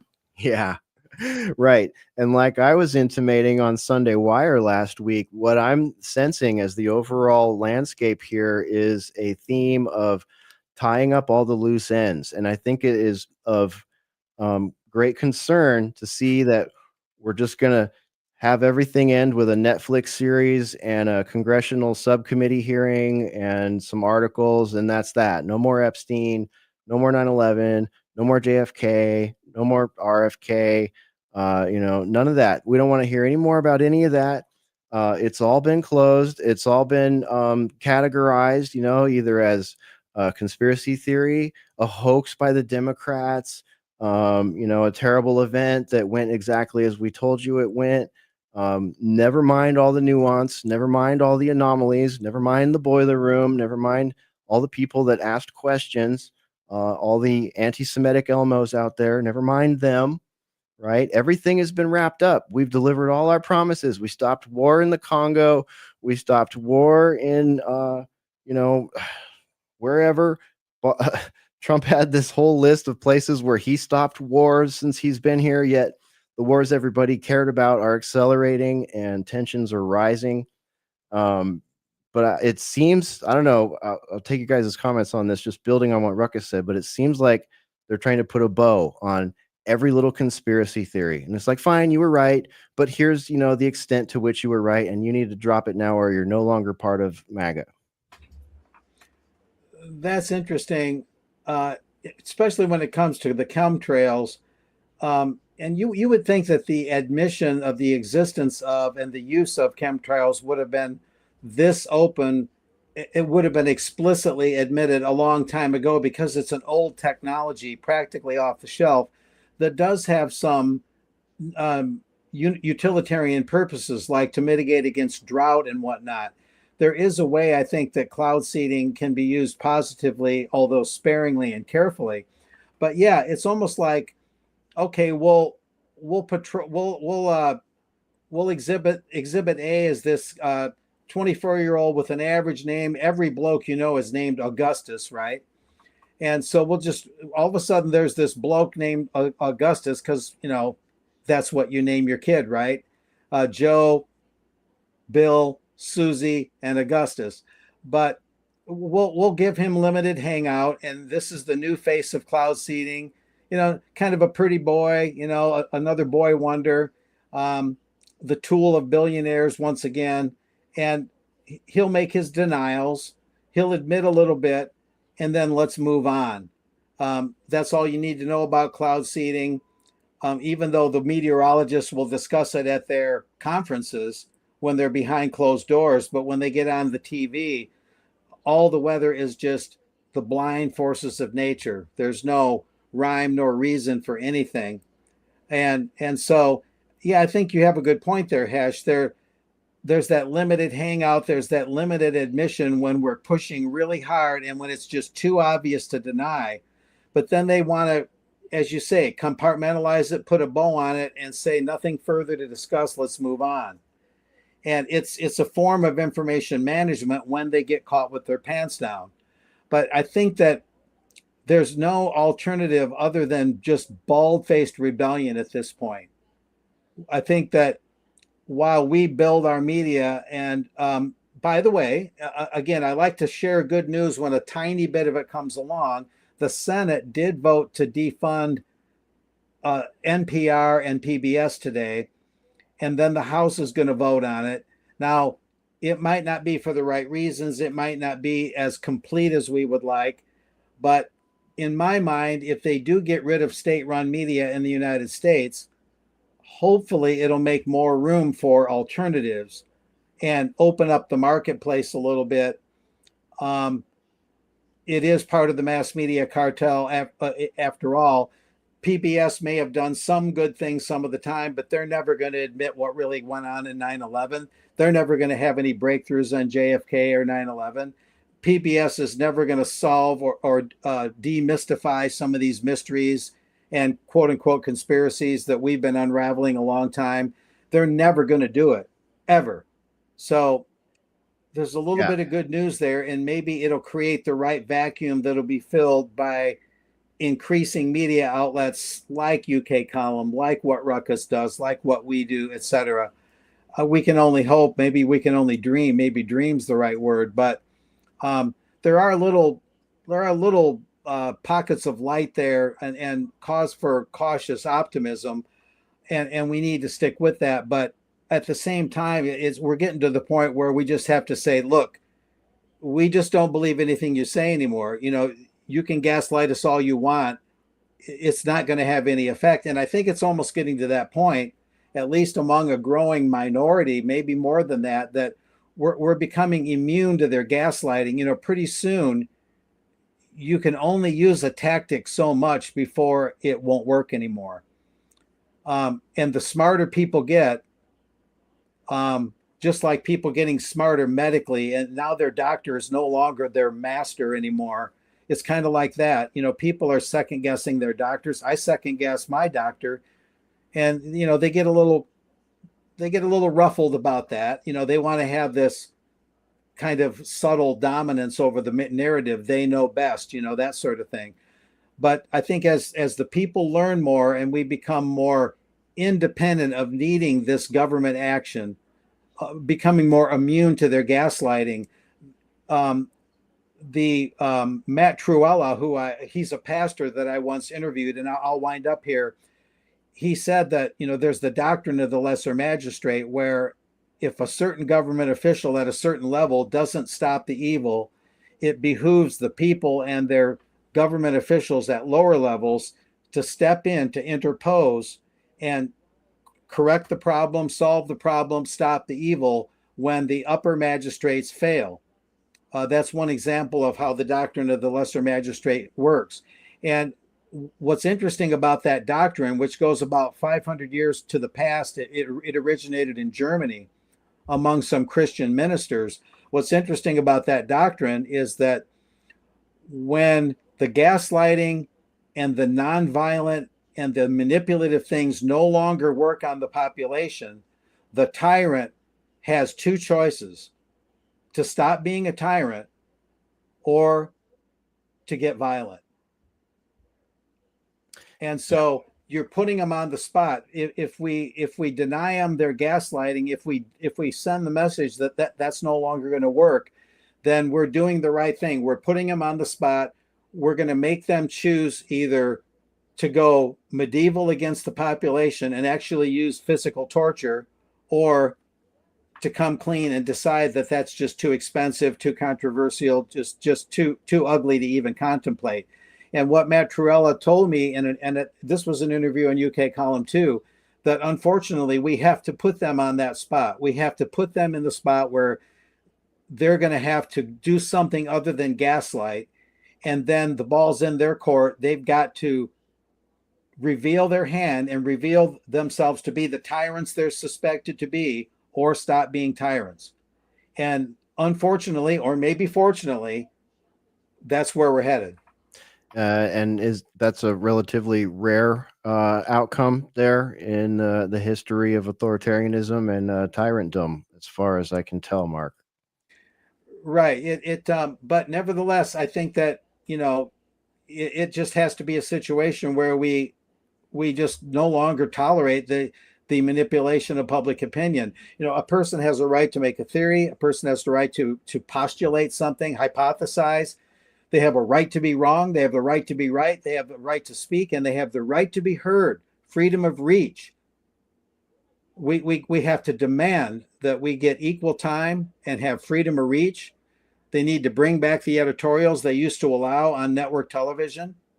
The average person needs to be given a voice and not be handcuffed and gagged anymore. We have to demand it and basically force their hand. That's what we have to do. Yeah, and to your point there about shows like ours getting a larger platform there. That's on you. That's on you watching this right now. I don't see any likes on this video. Our subscriptions seem to be sort of I don't know, firewalled or plateaued. So if you're not subscribed, please do, whether you're watching on Rumble or YouTube or on my X channel. I appreciate that if you do, and interact with the like button in the comments. Shouts out to everybody in the chat here. Let me go to Mystical Pharaoh and Ruckus for any comments on what Cy and I have said, and then we'll circle back and I'll put Pamela Drew's comment back up there for you to look at, Mark. Mystical Pharaoh, over to you. Any thoughts for where we're at right now in the talk? No, I mean, I think you guys covered it really well. I have no further comments on that. All right. Let me go to Ruckus here. Ruckus, did any of that spark anything for you to follow up with? I think I'm going to wait because all of it is all merging into one grander conspiracy for me. So All right. I'll sit tight. Excellent. So Mark asked to see Pamela's comments again. The first one was this, and there's a link with it talking about the regulation of these things. Hold on. Let me get a screenshot of that. Okay, done. Okay, go ahead. Great. And then she followed up with this one, FOIA NOAA, just as a good suggestion here. And this is the one you were talking about. In July, this is for our audio listeners, Pamela Drew, commenter on Rumble, says, in July 2009, the Senate Committee on Commerce, Science, and Transportation endorsed the Weather Mitigation Research and Development Policy Authorization Act of 2009, subsection 601, which would establish, and it goes on to talk about, if it's from that same web archive up there, it goes on to talk about how these activities need to be reported to NOAA. NOAA should be aware of any of these sorts of things. So thank you for the comment there. Interesting. Thanks. Yeah, absolutely. Let me show this one real quick, Mark. Before you joined, and by the way, Mark, thanks for the update on PBS, because we were asking ourselves at the beginning of the episode what the status was on that. So you came in, you didn't even hear that part, and you came in with the answer for us. So that was very synchronistic. Yeah, Senate voted to cut it, but the House hasn't done it yet. It'll be tougher in the House. But it is roughly the equivalent of the BBC being cut, if you can imagine. And we'll see what happens. What happens in the wake of that will be most instructive. What else will the Trump administration do or not do? He has allowed some freer media into the White House press pool. I guess you could say that's somewhat positive, including a guy I know, Gary Franchi. I happen to know Gary. He's right in the White House. But yeah, we'll see what happens. What happens with the media will tell you a lot. Yeah, totally. And Cat Turd got a binder. Cat Turd and Liz Wheeler got binders also. Don't forget, they got the empty Epstein binder. Let me show this one. Infidel and I were talking about this. Mr. Pharaoh, we're talking about this as we came into the show here. Let me put it on the screen. Let me see if I can make it a little bigger for everybody. House rejects move to cut $500 million in Israel aid by overwhelming margin. The House voted 422 to 6 against Marjorie Taylor Greene's amendment to slash $500 million in military aid to Israel from the 2026 defense budget. Only 6 members, 2 Republicans. So I'm correcting myself earlier. I said 4. 6 members, 2 Republicans, and 4 Democrats backed the proposal. So there's a clip here on this. I haven't seen it yet, but Mr. Speaker, watch it. As the House considers the defense appropriation bill today that costs the American people $831 billion, it's important to talk about that this is the funding for our great men and women serving in our military and our nation's defense. The Department of Defense's mission statement is to deter war and ensure our nation's security, and that is worthy of the American people's hard-earned tax dollars. However, the American people are $37 trillion in debt. So this is money that is being spent that they already don't have. My amendment would strike $500 million in funding for nuclear-armed Israel's missile defense system. And it's important to phrase it that way. Israel is a nuclear-armed nation, which is very capable of defending themselves, and they have been proving that so as we've watched on the world stage. The U.S. already provides Israel with $3.8 billion annually in foreign aid. $3.8 billion, that's a lot of money. Additionally, the April 2024 security supplemental included $8.7 billion for Israel. That is nuclear-armed Israel.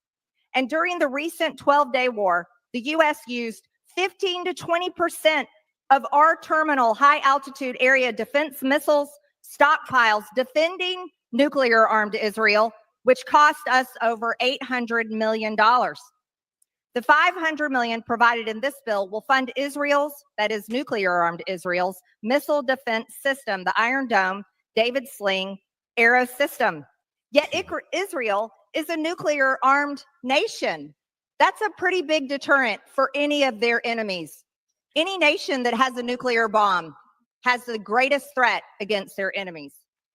U.S. aid typically accounts for 15 to 20% of Israel's defense budget, even though Israel, nuclear-armed Israel, has universal health care for their citizens and subsidized college for their citizens.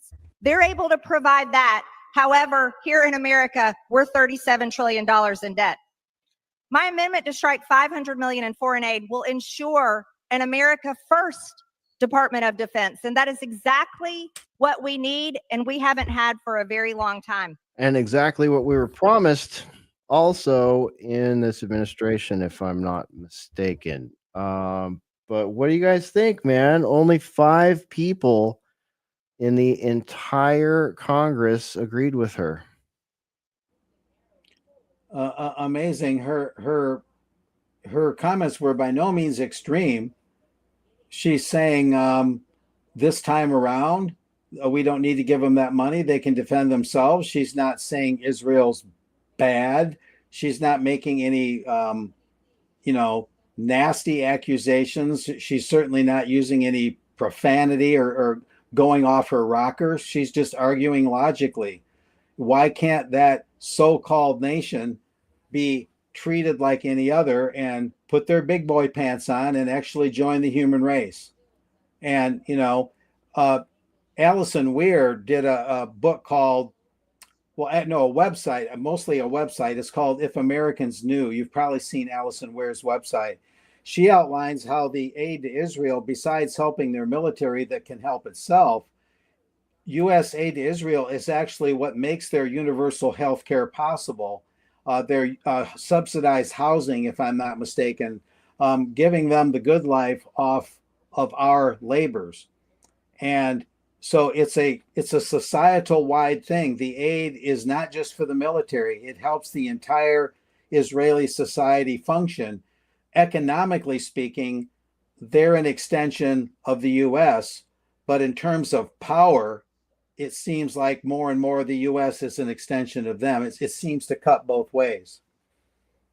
And I still see these commercials every once in a while. They play them on the Fox News channels and stuff like that. The conservative networks love these, where it's like, please donate a monthly amount or yearly to help us. It's a Christian organization allegedly to give money to poor, starving Jewish people in Israel. I mean, I'm like thinking, do you understand what's going? Like they don't. There's that doesn't exist. They're like they paint this picture that there are people who are like surviving members of the Holocaust even, and like, oh, but they don't have enough money for food, and this lady's blind, and so they're asking Americans, on top of the fact that our tax dollars are already like taking care of those people already. Like they're like, won't you spare 50 cents a day? It's really terrible. It's really wild. I'm not the least bit surprised that this vote went that way, Hesher, considering the size of the lobby going on for this. Well, okay, yeah, good point. That's something I mentioned earlier in the show also, Sai. Like, what does that say about representative government? I'm just curious, like, as what ratio of American citizens, or the number of constituents in those 422 Congress people's constituents that would support what MTG put out there? Are we to really believe that there's only 5 constituencies, 6 in the entire country that would, maybe be interested in her amendment?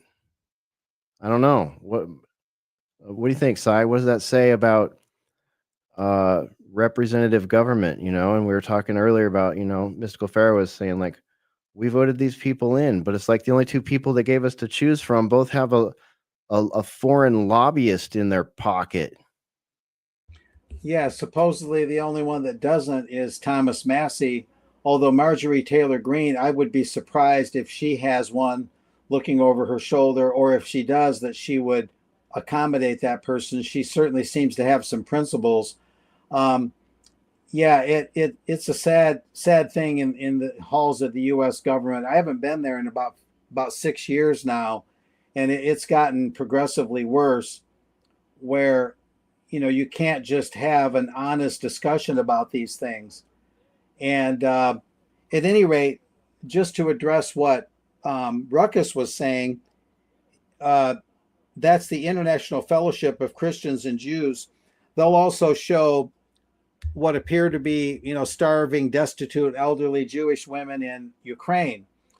But my first question, and there's always this, rather good-looking Jewish woman who's the spokesman. Her name is Yael Eckstein, and she wears her hair real fancy. Rumor has it, and it's probably more than rumor, that she pulls down a huge salary, like at least 500 grand a year. It's more than the president makes. And that's the International Fellowship of Christians and Jews, which always shows Christians helping Jews, but they never show any destitute Christians being helped by the Jews. It's always Christians helping Jews, but not Jews helping Christians. At least that's the way their commercials come across. But what's interesting there is that it reminds me of the Sam Kinison comedy act. When you have starving people, take them where the food is. Have you ever heard that one by Sam Kinison? Yeah, yep. Yeah, it's so if these are destitute Jewish elderly women in Ukraine, in the middle of nowhere, maybe in a war-torn part of the country, get them the hell out of there. The whole commercial comes across as they're leaving them in these falling down shanties with open sewage probably, and the walls are just crumbling in these former homes. And it comes across as if they take the aid to the people, these elderly women in these destitute shanties, these falling down houses that look 3 billion years old, but it doesn't show them taking them out of the war-torn zone and taking them to a hospital in Israel. I mean, if you're going to help them, take them where the food is. Right. So the whole thing comes across as tugging the heartstrings. I won't say fraud outright, but I certainly hear that word coming. Mm-hmm. Well, hacks and hoaxes again. Well, on that. As for this lady, she did mysteriously buy a shit ton of Palantir stock just before ICE was awarded a massive contract. That is a true story. Just saying. Yeah, that's worth knowing. Yeah, there you go. That inside track, it doesn't go away. There's money to be made, even if you're putting out, I guess, useless amendments that only 5 constituencies might be interested in. Like, I don't know, stop killing women and children, perhaps. Stop taking our money. Here's another one, sort of tangentially related.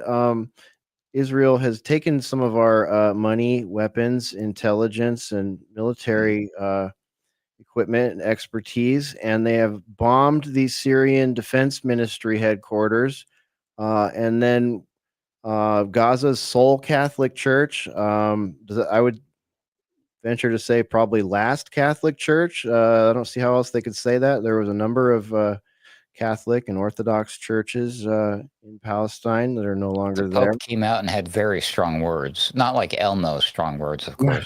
Not Elmo strong. Okay. Yeah. Okay, what are you going to do about it, Pope? Because last I heard you were all in on this. But hey, we got a new Pope. Maybe there's some eyes opening And here. I think the last I heard, Giuliani allegedly fled to Turkey. I missed that. I don't know what that's all about. But I did hear that his henchmen were doing some pretty heinous things. If you go to Syrian Girls X page, there's a whole bunch of that. Patrick Henningsen has some of it posted. I won't get into it. Maybe we'll get into that on Sunday Wire, but it's pretty grim. Not looking good for a lot of religious denominations in Syria right now, and looking like the country is going to probably be balkanized and much of it taken over by Israel. So that's also attached to that money a little bit there. You know that who's that bearded guy that seems to be leading the charge that is ruling Syria right now? Golani. Giuliani. Yeah. Yeah. What does he say his background is? What does His he claim? background is Al Qaeda and ISIS. He looks like a Mossad IDF cutout to me. Well, dude, he was Wasn't in Guantanamo for many years, I believe. Also, Yeah, he comes what you were gonna across. say, Pharaoh? Yeah. Oh no, I'm saying he's from Al Nusra. Yeah, he's rebranded Al Qaeda. So he was basically trained in Al Qaeda, brought up in Al Qaeda, Wahhabist, jihadi, head chopper, noted head chopper, legitimately, and then went to a federal detention center for many years, and then rebranded Al Qaeda in Syria as Al Nusra. And Al Nusra was one of those forces that was in there and often mischaracterized by the media between 2015 and 18 as mostly peaceful rebels. No, wait, moderate rebels, right? We have mostly peaceful protesters here. They had moderate rebels there who would take over towns for years on end, like Aleppo, and just run roughshod Sharia law over the people that lived there. And you know, while the media is saying that Assad is sending barrel bombs in there, these guys were in there murdering people and interacting with the white helmets to create a fake narrative about that war. And now Donald Trump, back to the shame of this administration, is literally going and shaking hands in Syria or in Saudi Arabia with Jolani. He's a handsome man. Hands that people know were used to behead people with large knives, and calling him what, Ruckus? He's very handsome. Handsome man. Yeah. I say he's an Israeli spook, Mossad, that has just been given those identities. I don't know that all those beheadings were real either. Well, not to be confused with like the Johnny Beheader guy and the green screen stuff. This guy is an actual, you know, the real deal. There's Yeah, he's a criminal terrorist actually that killed thousands of people. yeah, and he was on the U.S. You know, designated terror list for many years, and like we said, confined in Gitmo or somewhere else, and then released, and was involved with the Idlib when the fighting kind of died down, and the jihadis all had to leave Aleppo. Oh, you know, like 40,000 of them, 30,000 of them held up in Idlib and were allowed to stay there. And Donald Trump in his first administration had an opportunity to liquidate that area and end that for once, and ordered that not to happen. And now he just walks in and Assad leaves, and we've got a friendly to Israel cutout monarch in Syria, and Donald Trump's over there endorsing him. Yeah, I still think he's more than friendly to Israel. I think he's made in Israel. A lot of his paper trail and where he's been could have been invented too. It strikes me, and I'm just guessing, that Israel would want one of their own in there and would distance themselves a little by giving him this kind of made up or partially made up background. That's just my spidey sense. Yeah, I got another great example of that in our administration, but if anyone else wants to make a comment, feel free. You talking about Cash's wife? Well, there's that. Let's get to that, but I'm going to show that I referenced this earlier. I want you guys to see what Secretary Kennedy had to say here about the WHO thing. But again, a guy who, as soon as he was elected, even before he was elected, jumped on the Rabbi Shmuley train and promoted all this, the dangers of anti-Semitic Elmos, early on in his appointment. All these guys, they all seem to be connected to that same country. And we know IPAC just has handlers all throughout DC. But maybe I won't play this whole thing. Actually, you know what? I'll just give you a flavor. I'll give you guys a flavor. It's the noticing that's becoming a crime, by the way, so be careful. Yeah, right? We don't notice anything. We're just reporting. Or is it a crime, or do they want everybody talking about it? Why are CIA-controlled podcasts like the Sean Ryan Show, shouting Israel pill all of a sudden? I mean, it's somewhat alarming if it's not organic. I'll put it that way. Let me refresh this. Unmute. Everyone, this is your HHS Secretary Robert F. Kennedy Jr. I want to speak to you today about a controversial issue that could directly impact you and your family during a global health emergency. Last year, the World Health Organization's governing body made some far-reaching amendments to its international health regulations, otherwise known as the IHR regulations. These regulations establish the legal framework that gives countries rights and responsibilities for managing public health events with global impact.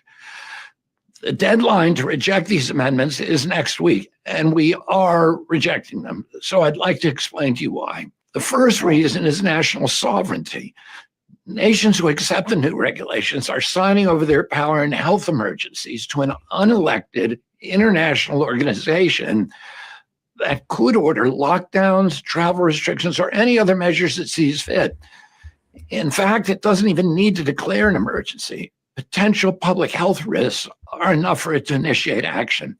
If we're going to give the WHO that much power, we should at least invite a thorough public debate, especially since the agreement is an official treaty and it bypasses the US Senate, which plays a key role in ensuring major international commitments receive proper democratic oversight. To make matters worse, the new regulations employ extremely broad language that gives the WHO unprecedented power.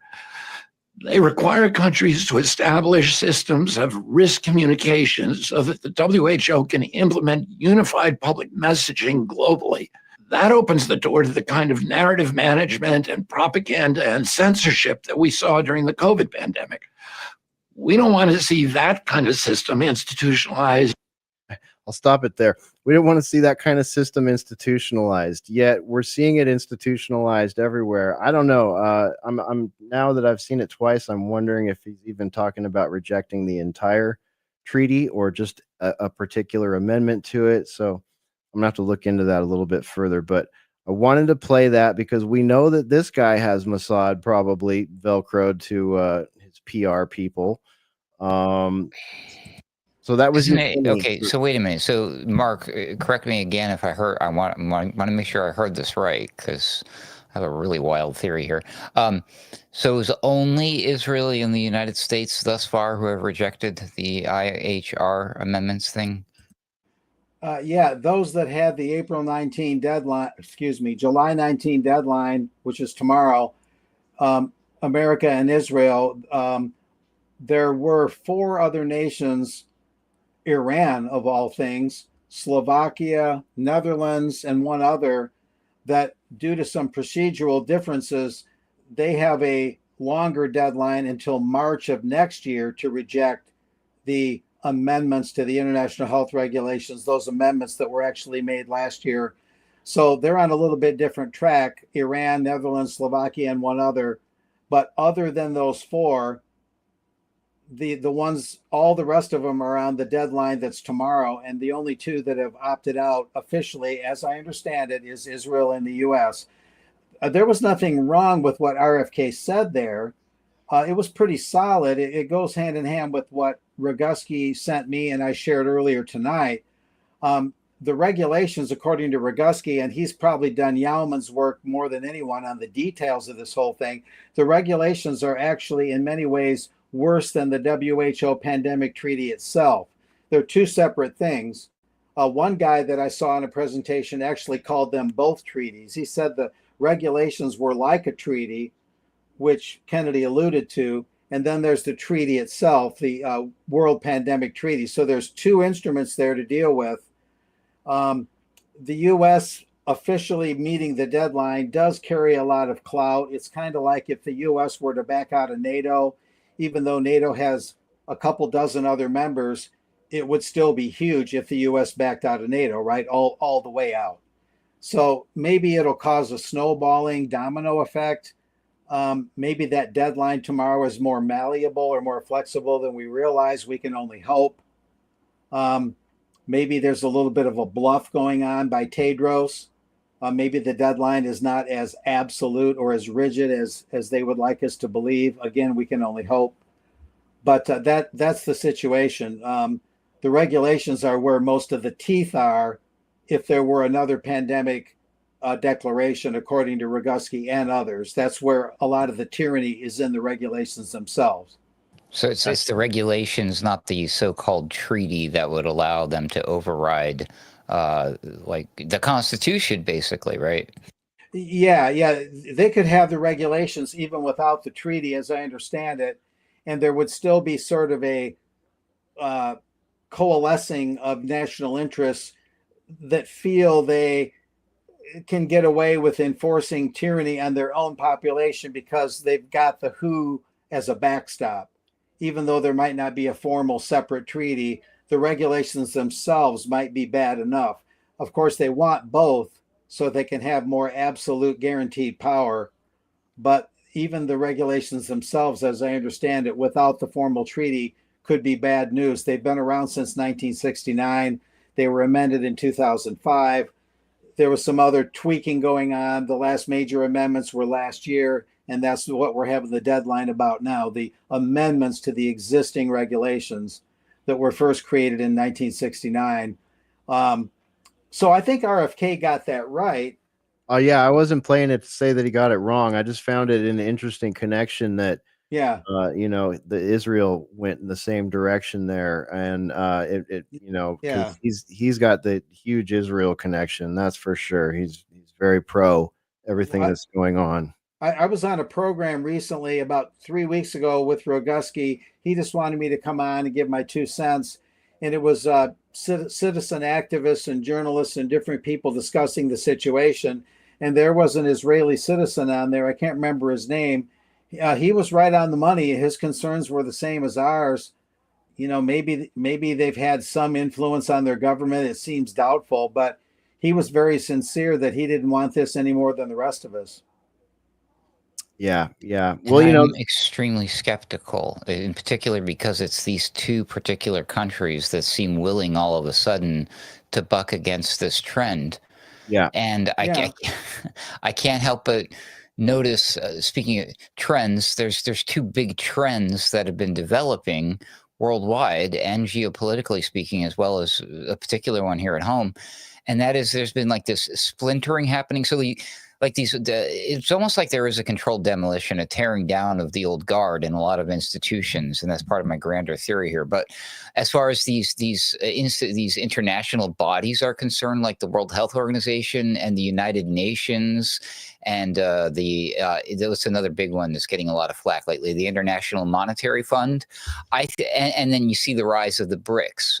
Rory Moritz has been tracking the splintering on his program for years now, right? There's all these different gangs now siding up and trying to take care of themselves. What if the United States and Israel are so willing to say F you to the World Health Organization's tyrannical guidelines and treaties because they're ready to replace it with one of their own?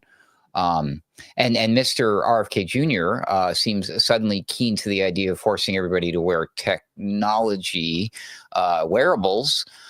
So not to give too much away, my grander arc theory as to the ultimate solution, what's really driving all of these things that we're just discussing, the loss of trust in our politicians, the two-party system just falling all over itself, like willing to like fall on the sword and be a sacrificial king, all these relations, and Augustus, even Caesar, and the Roman thing, and Rome had a serious fall, didn't it, if I'm not mistaken? I think all of this is on purpose, and I think there's a bit of a shell game going on here. The loss of the trust in the doctors. You're saying, oh, people don't trust their doctors. Why don't people trust their doctors? Did people all of a sudden magically wake up more interested in critically thinking and being concerned about their body? Sure, there's some of that going on since the pandemic, but there's a lot more of people developing a stronger trust, bizarrely enough, in the internet, thanks to the arrival of artificial intelligence. And I believe that the stage is being set, all the pieces are being played to replace all of these things that are about to fall on their asses on purpose, to be easily replaced by artificial intelligence, unthinking, cold machines, algorithm, the ultimate technocracy that we've been warning about even on this program for years. And I think it's all sitting here right in our face. And I'm just looking at the forest here, putting those trees together. I don't know what you guys think. Which exactly dovetails with what I was talking about earlier and on Sunday Wire. Why would you want to put a bow on everything right now? Because everything is about to change. Everything that is important about the fundamentals of life, right?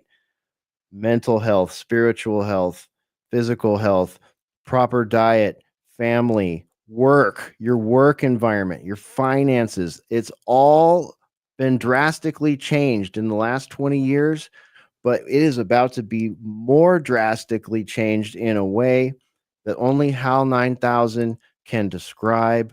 And maybe when you go to try to do something that you normally do socially that you need to do, take money out of the bank, drop your kid off at school, you're going to get this right there. HAL 9000 telling you, I'm sorry, Dave. I cannot do that for you. You know, it's like, why would you put a bow on every conspiracy theory and take both political sides to their most wacky 21st century extremes, introduce just the madness that we've had in the political realm and the cultural realm, and then close up every single loose end, leave open every war that still needs to be going on? Because none of it's going to be necessary. Why would you have politicians and doctors behaving in a way in 2020 and 2021 and even up till now, which doesn't even make it look like they care about their jobs, staying relevant, being electable? None of these people that we voted for this time, for the most part, if you hold them accountable for the ways that they've acted on whole, especially in 2020 and 2021, with regards to our health and our finances, holy crap, none of these people belong there. They've all violated your constitutional rights or stood by idly while their colleagues did. Holy shit, you guys. Why else would they want to wrap up everything? Why else would they want to tell us this crap? Why else would Donald Trump be sharing this one right now? What is this? Their new scam is that we will forever call the Jeffrey Epstein hoax, and my past supporters have brought into this bullshit hook, line, and sinker. Bought into this bullshit hook, line, and sinker. Donald Trump is literally saying that it's fake. It's a scam. So that's the end of that. And you know what? Everybody screamed and cried. And today there was some Supreme Court stuff, and maybe some more useless documents will come out to pacify the base and see how many they can salvage. But are you freaking kidding me? To make his point, I believe he also even hired some. This is my theory, personal here. Don't come at the Boiler Room or Alternate Current Radio. Send me a personal hate mail to ruckus@alternatecurrentradio.com. I think Trump created like a false flag fake story in the, was it the Washington Post or was it the Wall Street Journal? There's this allegedly leaked conversation between Donald Trump for Epstein on his birthday, including a lewd hand-drawn picture of a girl with some boobies. And now he's suing the outlet for slander. Mhm. It's such an obvious like fake. Like anybody could be like, yeah, this isn't real. This clearly wasn't Donald Trump. But who benefits more from them faking that story? Was it really the crazy leftist, lunatic, leftards, liberal Democrats that want to really like, oh, we want to like, no, Trump probably did this, or a Trump fan to help see Trump was right. Look what the crazy Democrats are doing. They made up this fake story and their fake little fake news outlet. See, I think it's fake. I think they faked the whole thing. I mean, who benefits is the first question, and I think you just lined it out. They benefit. Look, here's Cash. Here's Cash's tweet, July 12. What is that? 6 days ago, something. The conspiracy theories just aren't true. Never have been. It's an honor to serve the president of the United States, and I'll continue to do so for as long as he calls on me. There's cat turd with a fire emoji right under it too. So, let me just Candace pulled this great before and after video montage. I think she gives credit to whoever put it together. Let's just watch this. This is kind of fun. Where do we begin? Okay, I think we should at first start with the montage that was actually put together by Breakthrough News. It's good to do this just to remind ourselves that we're not going crazy on the topic of Epstein. Take a listen. How is it that my father can be convicted of 34 crimes, but no one on Epstein's list has even been brought to light? I'm trying to figure out how that's possible, right, folks? It's almost like they're trying to protect those pedophiles for some reason. I can't imagine why, right? Why is the FBI protecting the greatest pederast, the largest scale pederast in human history? Simple, because of who's on that list. Everybody in politics has a vice that's much worse than alcoholism, is the way that I put it. But we Release the list. Seriously, we need to release the Epstein list. That is an important thing. The DOJ may be releasing the list of Jeffrey Epstein's clients. Will that really happen? It's sitting on my desk right now to review. That's been a directive by President Trump. In this case, in Epstein's case, it is incredibly disturbing. We have flight logs, we have information, names that will come out. I'm not ever going to let this story go because of what I heard from a source about Bill Clinton on a plane with Jeffrey Epstein. I'm not letting it go ever. Ever. Are you still talking about Jeffrey Epstein? This guy's been talked about for years. You're asking, we have Texas, we have this, we have all of the things. And are people still talking about this guy, this creep? That is unbelievable. All of these people are in power. Unbelievable. Can you believe it, you guys? Release the list. Yeah. Oh, now go to every character you saw there who said those things and look at their X feed just as a fun exercise, a little homework from the boiler room, and see what they're saying about it now. I did you Cash Patel already, so go check out everybody else. I'm willing to bet you don't have to go too far down their feeds to find promises made, promises delivered. Yeah, that too. They bring in the new slogan. Boom. Hashtag. Yeah. So yeah, all the conspiracies have converged, gentlemen. And for you out there watching, the conspiracies have all converged. And don't worry, mass media cartels, social media, blue check marks, the president himself, his cabinet, they've got it all figured out for you. All the hacks and all the hoaxes, no problem. Just watch out for anti-Semitic Elmo and you'll be fine. Trust the government. Tune into official sources. Don't listen to those people in the boiler room with the tinfoil hats. They are conspiracy theorists. Even though we locked arms with them too late on almost every topic for the last 7 years, it's time to reject them back into social rejectdom. So there we are. And have fun with your new AI life coming up, your UBI, your digital credit system, brought to you by Evil Corp, a la Mr. Robot or something like that after they crash the economy. Stay away from Elmo, kids. At least, Elmos you don't recognize. They could be anti-Semitic Elmos. Yeah. Yeah. You wouldn't want that. Nothing worse than an anti-Semitic Muppet. I mean,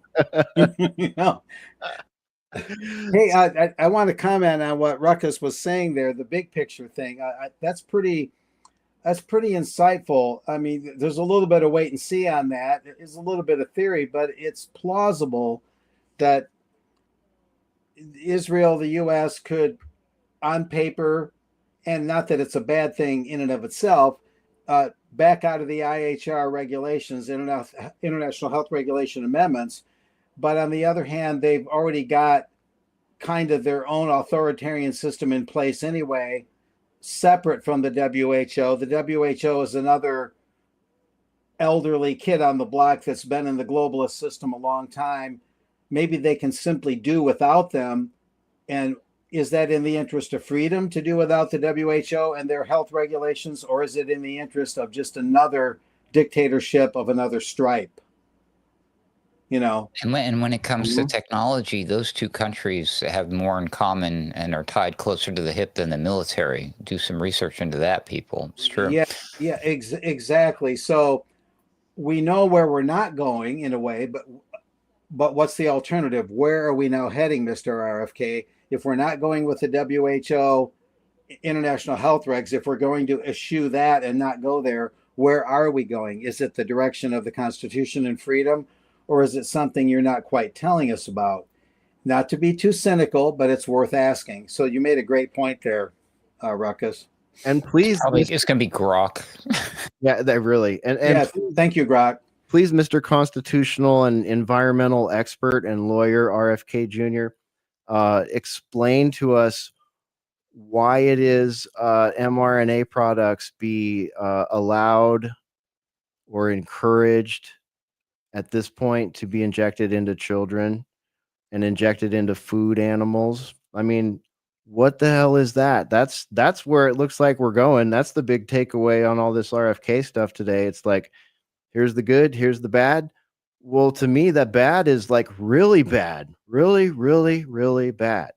And again, it was the first thing that should have been done, and now the opposite is happening. So, you know, we've got boiler roomers torching their "Make America Great" hats again. That's why we are where we are right now. Are they vaccinating more animals as opposed to culling them to fight bird flu, to fight the diseases in animals? Are they doing that more? All in everything. I don't know what ratios they're running, but it seems like, you know, a lot of mass culling still going on. I mean, even if it has slowed down, the amount of mass culling that we've seen in the last 5 years is astronomical. It's in the hundreds of millions or more animals that have just been trashed, you know, over fake PCR tests, unreliable PCR tests, non-diagnostic PCR tests being run at too high a cycle for the wrong purpose, leading to that happening. So that is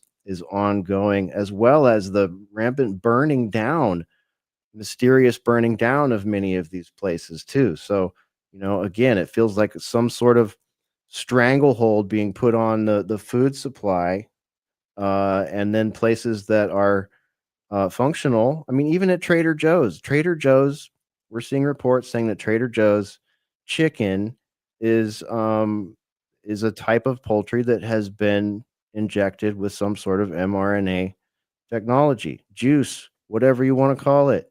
Can't really refer to it as a vaccine because it's not. They had to change the definition of that word to include it.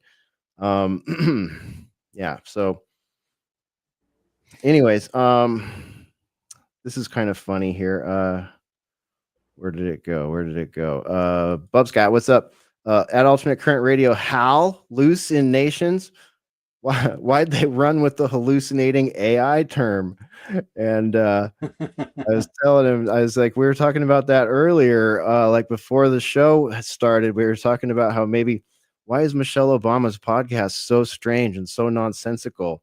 And maybe it's being run by an AI, was Ruckus's proposal. And you know, he said, whoa, great minds. Nothing we can prove. We're just collecting evidence. You know, spitballing and a hallucinating AI. So yeah, you're in good sync with us there tonight. Here's a nice, speaking of putting a bow on something, and the wonderful miracle juice. This just goes to show that if you're ready and willing to just jump on board the mainstream narrative and be one of those propagandists and say that you love the stuff, it still might not ultimately save you from getting canceled. Oh, I am so glad you brought this What up. happened? Go ahead, take it away, Mark. Well, all I'm saying is I'm so glad you brought it up. I mean, especially during Trump's first term, whether you like Trump or not, all the guy could talk about wall to wall was Trump in every monologue. There was nothing that wasn't about Trump. I mean, any good comedian knows you can't just beat one theme to death. You got to have a little variety. The guy's just a terrible comedian. He's just not funny. And then he got political in a very abrasive, monotonous kind of way.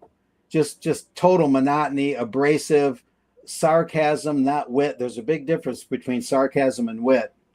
And he was all sarcasm and no wit, no charm, no funny, no nothing, just a flatliner. I can't believe it took this long. Sayonara. Sayonara. Right.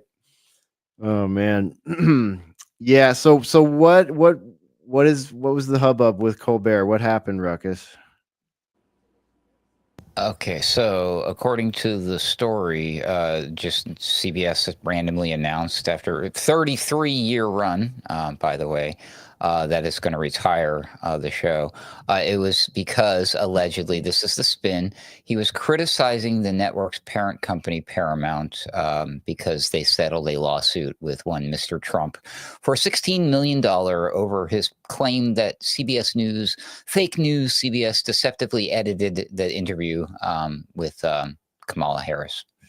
So there was a lawsuit, and Colbert was bitching about it. But since it's the one that pays the paycheck, allegedly, this is the story. They said, well, you can't keep working here anymore, buddy. All right. And he's like, all right, fuck you then. Yeah, I'm out.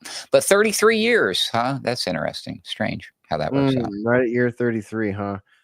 Well, should we worry about the guy? I mean, he's probably going to go have an AI podcast just like Michelle Obama next. I was shocked he'd been around that long. I was like, really? I did 33? That's crazy. It's not his run. It's the Late Show's run. Yeah, that makes sense. Okay. Yeah, because I was going to say. So, but for this what you're talking about, and to put the arc and the bow on everything, I'm like, I think this is extremely symbolic. I really do. Yeah. And so it's not just canceling Colbert; they canceled the entire effing show after 33, of course, years. Comedy news was the thing for the longest time. Going to the Daily Show, the Colbert Show, and Colbert came from the Daily Show. First time I ever saw him, he was one of the commentators on the Daily Show, I believe, and it was all on Comedy Central on cable TV. Yes, it was like it kind of danced with the current events and politics, was centered around it, but there was nothing serious about it. For the most part, there certain monologues that happened that had some seriousness in them, but I mean overall it was like comedy, informational comedy. But it's amazing how many people internalized it and said, I don't need CNN and all that other trash. I can just watch Comedy Central all day and this like fake news show and get some laughs out of it. But I would imagine that genre now, with everybody so browbeaten, demoralized, red pilled, black pilled, like those shows have very small viewerships, I'm guessing. So I'm not surprised to hear that they canceled the whole show. Actually, the Daily Show, when it was in its prime, along with the humor, wasn't all that uninformative. I mean, there was a little innuendo and a little bit of falseness about it here and there, but much of it had the ring of truth to it. And what you say with humor, you can often, as we know, get away with things that you can't say if you're serious. And I used to watch it in those days, and I actually got quite a bit out of it. I'm a fairly discerning person. We've all been at this a long time, so I could tell when Jon Stewart was stretching it, and I could tell when he was kind of telling the truth. I've learned to be that discerning over the years, but I enjoyed it. There was one episode. They did a segment about Dick Cheney, and they had a great double entendre. You don't know Dick. Yeah, I remember that. Well, he like came into that in sort of the sweet spot, like in that era where snarkiness and sort of, barroom banter about politics, like being available for, wider audiences. Like that was sort of what grabbed everybody's attention, I think, because there wasn't anything really like that. Saturday Night Live had their, daily news thing or whatever, but that was way more skit oriented and short Right. form. Whereas this was like, oh, it's like a comedy slash talk slash news and politics and culture show. It's a great recipe. And the identity politics were not as vicious and extreme as they are right now. So it's like Right. he was in the sweet spot on the timeline where, like, if you had the acumen, which he did, you could really ride the center, and you could really move to the right or to the left and make some great commentary and point out some super big red flags, I mean, and Right. then as the timeline got more compressed and more chaotic, and the news became more weaponized, a lot of these guys started having to take stances on certain things. And it's like every time they had to do that, they just, polarize the audience again and again and again. And it's just, I feel like it's just been divided up so many times where someone's like, oh, well, this guy screwed me on COVID truth, and this guy screwed me on, this geopolitical thing, or said this, horrible culture war thing, or engaged in that. And it's just like, no one cares about these guys anymore. Yeah, it had its time, I think is what you're saying. It had its day in the sun. Yeah. And it was a good ride. I enjoyed it at the time. Like you say, he was able to be detached, and everybody would get sort of equal opportunity criticism, equal opportunity poking fun, scolding them. And it was good. Who's this guy that came out later, the Canadian? He tried to do it. Jimmy Fallon? No, James Corbin? Oh, no, he's got glasses. He's I can't think of his name. I'm blanking on it, man. I'm not sure. I know he didn't do as well, although he does okay. I don't know if he's still going. Comedian, journalist, Jon Stewart, and others. Nice. Stephen Colbert, Meanwhile, Jon boomers Stewart. are mad that we all forgot about this guy. Oh yeah, David Letterman. Speaking of whom, have you seen his political takes these days? Has anybody watched his new, I can't say that I have. podcast? Wow, dude. Wow. It's breathtaking. It's breathtaking. Isn't it John Oliver? John Oliver. Yeah, that's the one you're thinking of. Yeah, another one of those characters. Yeah, he might still be going, or did he already put his golf clubs back in the trunk and slam the trunk on that one too? I muted and blocked all things with that guy on them. I can't stand him. Not a fan. Yeah, I'm not saying he's good or bad, but he tried to carry on the genre. I just don't know. I'm sure they're still out there, man. But I'm guessing they're all getting ready to end those careers on like cable TV and whatnot and move into podcasting, which is funny because that's what multiple CNN losers have tried to do, and all pretty much failed, as far as I can tell. No one wants to watch what's his face that was fired's show. I'm blanking on his name. Who cares? I guess all we're left with is the ones that do the videos. They're kind of spoofy. Babylon Bee. Babylon Bee. Thank you. That's sort of the remnant, I guess. Yeah, there you go. Yeah, sort of the modern similar web thing going on there for sure. All right, well, we're pretty far into the show here. Let's start rounding it out. Ruckus, what else on our list would we behoove ourselves to not forget tonight? The other flip-flop, but we danced around it, but Trump is literally sending Patriot missiles and high expensive equipment military-wise to Ukraine, of all places. Yeah. Why? Because he's pissed at Putin. So whatever. So we got that going on. The tariffs again. You may have noticed we both have a ride called the Tariff Twister. That's still going on. He sent out some sort of weird, mysterious, like secret society letter a la Friday the 13th, if you know the story with the Templars. But I guess all these countries, there's like well over 150 of them. I don't have the exact count, that are still facing severe penalties and tariffs and the war back and forth with all that garbage. And they're all getting letters, apparently. I don't know what this means, but they get letters on August 1st. And people, the reporters are like asking him all these questions about it. He's like, no, that's their, is this a deadline, sir? And he's like, no, the deadline was the fact that we announced that they're getting the letter. And we're like, what? Like, so just leaving all this like chaos and confusion for the markets don't like confusion. So he's been doing a lot of these, like every time he says a certain thing, and him and his people are not stupid, it dumps the market just the right way and just the right thing. And they come in, they scoop it up. And but the only people who are paying attention to this in the halls of Congress are people like Senator Warren, you know, Elizabeth Pocahontas. So it's like we get all the terrible spokespeople who are saying sensible things about a current situation, but no one's going to listen to them because they're a raging lunatic, unfortunately. Be like crying Chuck Schumer coming out like Trump is making money pumping and dumping crypto and stocks. Well, he is, but can anyone else say it except crying Chuck Schumer, please? You know, get some teeth behind this. But he did pass 3. This was crypto week right before Shark Week. I hope that doesn't mean anything. Don't get rug pulled, people. Bitcoin hit an all-time high, like $123,000, something insane like that. And Ethereum, which is the second largest cryptocurrency, the big one, everyone's been waiting on smart contracts, the CBDC stuff, whatever. It's all popping off. It's all going. So congratulations if you've been holding for a while. You're finally in profit again, probably. Unless you bought under the Trump pump the first time it started doing this after he got elected, and then it all crashed when he was talking about tariffs.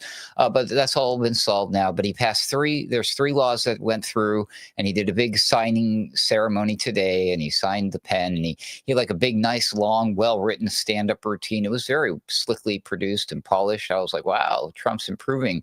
Must be something special. And it turns out he's just signing the fact that this genius, they're all excited about the stable coin bill that just got passed through. I think it went through the House. There's like 3 separate things. 2 of them I still have to wait for it to go to the next stage, but one of them is a done deal. It's the one that's a done deal that Trump signed today. And I think that has to do with stable coins. So now all of the banksters now have full access to bring all of this insane, like ungodly amounts of money into risk on assets and tokenized stocks. That is now a thing. It just happened quietly overnight, like a couple days ago. This is something that people have been like, oh, this might happen. It just happened. And like nobody's talking about it. But like on Robinhood, and they're selling something called X stocks now. So like other countries around the world can now buy tokenized fake versions of stocks that are supposed to be representative of the U.S. companies that they're like. The whole thing is changing, and the people behind the scenes, like the BlackRocks and the Larry Ellisons, Trump and his family, the tech bros, they're all aligned and ready to benefit from this. So he had all of them together in a room. Brian Armstrong, the CEO of Coinbase, they had the head of Visa was there. They're all like, they're all, shit's going to get crazy right now, and it's going to seriously devalue the dollar. He's threatening to fire Jerome Powell, and you can't fire Jerome Powell, but guess what? There's a little, hey, we figured out a way. We're going to bring legal charges against Jerome Powell, the head of the Federal Reserve. He's the Federal Reserve chairman. And we think he broke the law. So now we can get rid of him and now put in another Trump loyal person who's going to just drastically cut interest rates or whatever it is that they're going to do, and more liquidity going into the markets, and everybody, normal people are just going to get poor and pay more for their eggs and not be able to buy dolls, including Torture Me, Waterboard Me, Elmo this year, while the people who are invested in stock markets and risk assets and who own properties are going to make an effing killing, just like usual. And all the insiders like Marjorie Taylor Greene and Elizabeth Warren herself and Chuck Schumer and Trump and all of his friends, yeah, they got the goods. They know what's up, and they know who and where to invest and get all the right moves, and all of us have to guess. But yeah, right now, I don't know. Your dollar's probably not safe stashing under your bed. You might want to consider getting some Bitcoin before it's all gone. Not financial advice, though. Yeah. So we got all that going on, in the lead up to whatever this new AI epoch looks like, and we don't know at what rate it's coming, but it sure seems like the assets are being moved around in a way that it looks like things could potentially be sooner than you might. I have a quick question for Ruckus. Someone I won't name right now a couple of notable names, to say the least, in alternative media. I found something on Facebook this morning. They were claiming that what you're talking about signed into law today, the stablecoin thing, although I don't know if they used the word stablecoin or not. It was a very brief item. Genius act. They were saying that it involved creating a central bank digital currency, if I understood them right, as of today. When I looked it up after that, just a cursory look, I didn't have time for in-depth research. It came up negative that a central bank digital currency was not part of what was signed into law today. What's your understanding, Ruckus? There was a little weird media spin, which I think was false, a false planted narrative at the last second. There was a lot of stalling going on. This was supposed to happen. They were going to do a bunch of these things. It was crypto week. It was a big celebration. And maybe the Democrats, being Democrats, decided to piss in the punch bowl. Who knows? But I had heard that the reason it didn't get ramrodded through the first couple times, they tried multiple times and it was failing, is that apparently, allegedly, the Democrats tried to sneak in something that would allow for a CBDC, which doesn't make any sense, because one of the 3 bills that are being pushed through this week, and it's a big one and an important one, promises made, promises delivered, is a completely separate act, which is the banning of the central bank digital currency. Now, there are some people who are much wiser about the way blockchain technology works and what stablecoins really are and what's building them. What their foundation is they are built upon smart contracts, is what the term is, and that is blockchain technology. And Ethereum is famous for this. Ethereum is like, Bitcoin could do this if they did, but they don't. But Ethereum is a different type of a cryptocurrency, where it's like a computer program. The blockchain, instead of it just storing data that represents money like Bitcoin does, the data that's stored on the blockchain is actual data, like we think of, like we use computers and technology. But what's unique about this, it's immutable. It's no human can stop it. Once it's set in place, they can do what's called, they call them smart contracts, because they can program in things like this. Why central bank digital currencies are just programmable money. That's what stable coins could eventually become, because it's already baked in. You can't remove that from the technology. So once you've ramrodded and you've got now stable coins, there's nothing stopping anybody in the future from now attaching all of these things that we hated about CBDCs. They just like, well, we won't have a CBDC, we'll call it something else. So they put the foundation in right now, and everyone's like, yay, because the banksters are like, yes, we can get our greedy little hands and manipulate greater markets 24/7 now. They were limited to like a small window of time every day, Monday through Friday, but now they can fuck us all over all the time. You know what I'm saying? And they have access to algorithms and bots. Anyways, that's a whole conversation. But the stable coins can do this. You can program the money to what it can be spent on. You can program what time it expires. So like, let's say we release a universal basic income down the road, and we want to release it on the new Trump stable coin, whatever, or Tether or Coinbase's Circle coin, whatever the F it's called, right? USDC.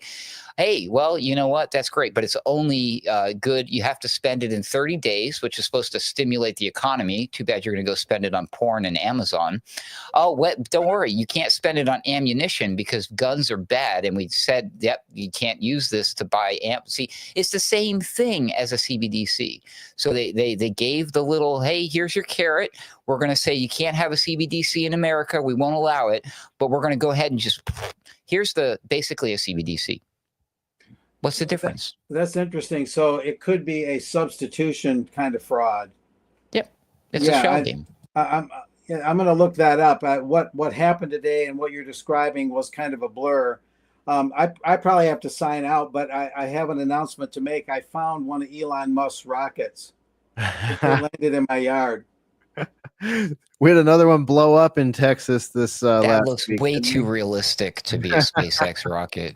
Well, you want to know the funny thing? When you go out to Boca Chica, they don't look much more real than this. And I am not making that up. Kind of a grain silo with fins sort of look. Mm-hmm. If George Jetson had a grain silo and put a few fins on it, and they call it a starship, and all they do is explode. Okay. The local paper, as supportive as they try and be, the McAllen Monitor barely even qualifies as toilet paper, and yet they had to put it straight in there. Elon Musk blew up another starship. Okay, they're little more than fireworks. There's M80s and bottle rockets that have went further than these things. Okay, and it's right here. Just there it is, and There's a pin in it. that's what landed in my yard. Yeah. So good it's thing- like Elon, just pack it in and go away. you do realize we're broadcasting on his platform tonight, so the AI bots are loving this. It's a good thing we have you depersoned under a moniker tonight. Mark, Yes, did you see yes, the other thing that X is doing? I'm curious what you think about it. Did you see the anime girlfriend thing? I did. No. It's a joke. So he's released not OpenAI, XAI. That's the name of the company. Yet another company that Elon Musk owns. That's the one that creates the Grok chatbot that is inside X, but they have a separate website. Whatever. They have a new version, of course, Grok 4, but not long after Grok 3 had an anti-Semitic meltdown, and all of a sudden now we have Grok 4. Elon Musk announced AI companions. Which is a special service for those who pay, I think it's $200, $300 a month for XI Premium, so that you can have your own personal anime waifu hentai porn girlfriend thing. Yep. And they made one for girls too. He just announced that one yesterday. It's ridiculous. So there you go. That's an example of it right there on the screen. The personalized AI waifu. So welcome to Blade Runner. Welcome to Her. I don't know, so many different films, sci-fi films we could reference leading up to this. But for now, and it's a joke. You play the stuff and the people talking to it. It's like, wow, I've seen better like interactions on cutscenes or on those role-playing games from like 20 years ago where like you have to make a choice and you get like the 4 options on the bottom and you're talking to an NPC. The NPCs have more character than this thing. It's crazy. I'm like, dude, this is the world's most advanced AI. What's going on? This is a joke. Speaking of, I wanted to bounce something off you guys before I sign out. I virtually online, because I couldn't go, I covered the most recent Red Pill conference as much as I could online, July 12 and 13 in Tulsa, Oklahoma, run by a respected guy, G. Edward Griffin. A lot of pretty good presentations. There's a tech team, Glenn Metter, and I think his name is Sean Trio. Metter, M like Mark, E-D-E-R. And Glenn had this to say. I want to see, does this sound plausible or not? What they got now is AI that lives on your computer. So if you've got Copilot on your computer, it's taking a screenshot of your screen every second. It's learning about you. This is what's happening now. Does that make any sense? Yes. Yes.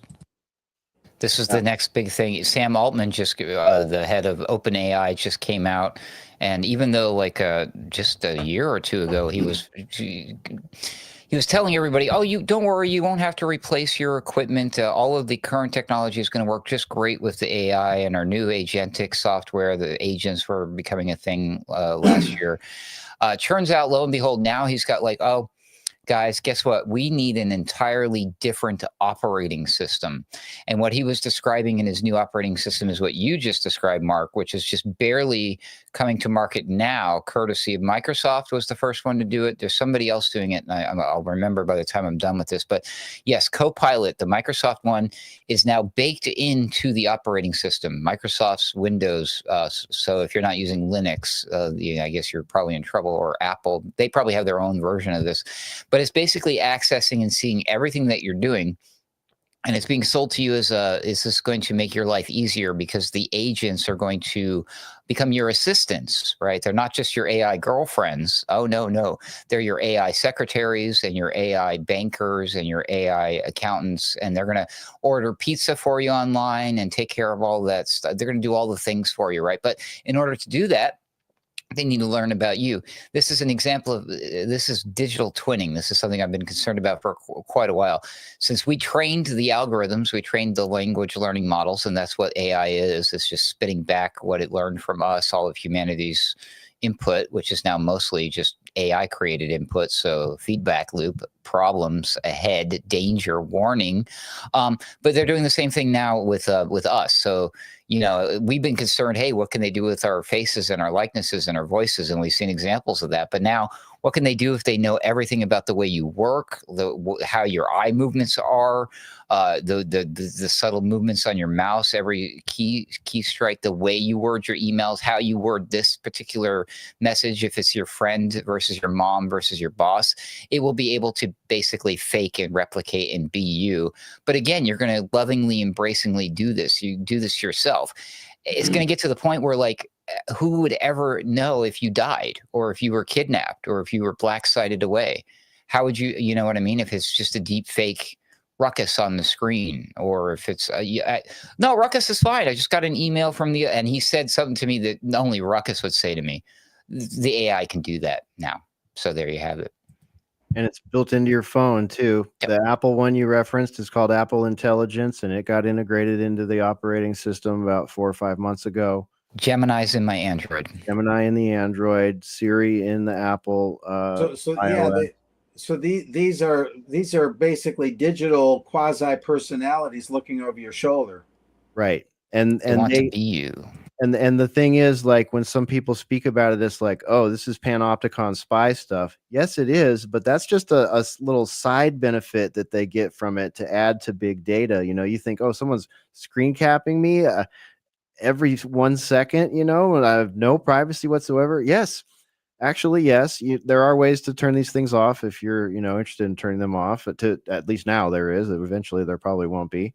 But yeah, it's the benefits of it are going to become so stark that people will start finding that they can't keep up in their genre, in their niche, in their industry with other employees, because other employees will be employing agents, AI agents, to do some of their tasks.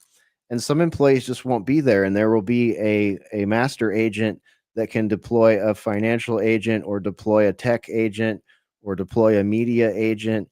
And the mapping of what's going on your screen takes, for you computer nerds out there, the old concept. My buddy Shredder and I were talking about this the other night, the concept of macros. Remember, you PC nerds out there, we used to program macros onto our computers, and it would be like, go here, open this, push this button, and there was a whole language to make it happen. And if you were keen to learn it, you could do some pretty cool stuff, like, a shortcut that would open 3 apps and do a number of things automatically for you. But what it lacked was the ability oftentimes to switch to, other things or do an interaction on the screen. But Mark, these things that are watching, they're adding to the large language model, and it's creating for the AI the ability to do logical things on your computer system in an automated way by taking control of your keyboard and your mouse. So I could, like, potentially in a very near future sit down after Boiler Room and not do 3 hours of editing and post making and linking. I could deploy an AI agent to do that while I go take a nap, which is what I should be doing after Boiler Room, instead of 3 hours of post production, So it's like, I wouldn't be able to keep up with the people that are using those tools if I don't employ those tools. And then we see people making big money on these tools, and we're going to be like, oh crap, I'm going to be left behind if I can't figure out how to use these. Like, we're going to be forced to use these or become an unknown class of citizen, I think. Interesting. Yeah, before I sign off, so that's Gemini in Androids, and what is it called again in iPhones? So Apple's, it's always been Siri, but it's up until recently Siri, S-I-R-I, Siri, right, Siri has been like just a voice assistant. But now they've introduced Apple Intelligence into the operating system and into the iOS operating system on the iPhones. And you can turn off certain aspects of it, but it still lives there. It's inherent in the operating system.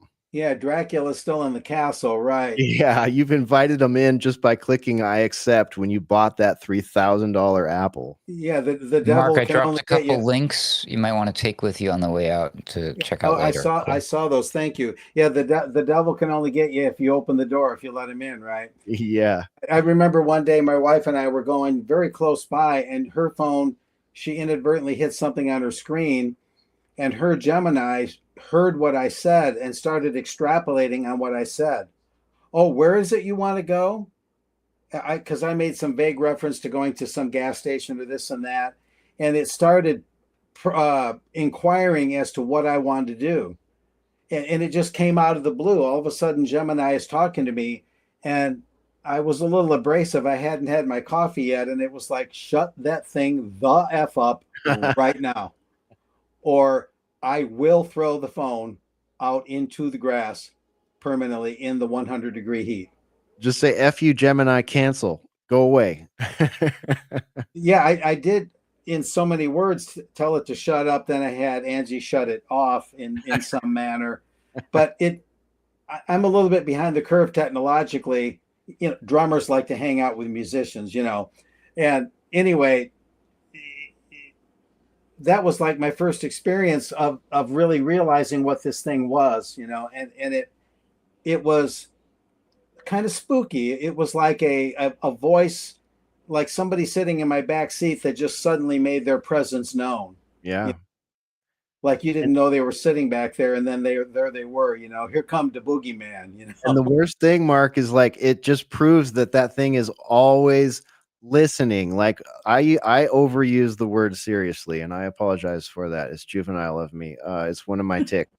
But I say it, and sometimes my phone lights up and says, you know, because seriously has Siri at the beginning of it. Look, it's lighting up right now. How about that? Just always there, ready for me to like say that word, and I don't want anything to do with it, but you know, there it is. you know we can't help but talk about this more. The last thing I'll say is that these big tech people in their hubris, they just assume that everybody wants this stuff. You know, there's no real consent to anything. Everything is just ramrodded and juggernauted. Oh, we can do this, therefore we should. Oh, you know, let's have another technological spook inside someone's machine because certainly they're going to love it, aren't they? You know, I mean, that's a sign of mental derangement when you just assume that somebody needs and wants some far flung, half baked, who gives a F invention. You know, they make it because they can. They don't think about whether they should. They don't, you know, they just assume that all this stuff is good, that it's self-validating. It is not self-validating. Most of it is useless and needless poppycock. And these people are so deranged and full of hubris, they think that their great idea is our next love affair. And there's just no truth to that whatsoever. It's maddening. Who gives a damn what Bill Gates thinks about anything? Who gives a damn what Eric Schmidt thinks about anything? These people are non-entities. And Mark, I feel like you just had a bit of an aha moment with regards to AI and like what's going on. And like, let's just one more question, then we'll let you go.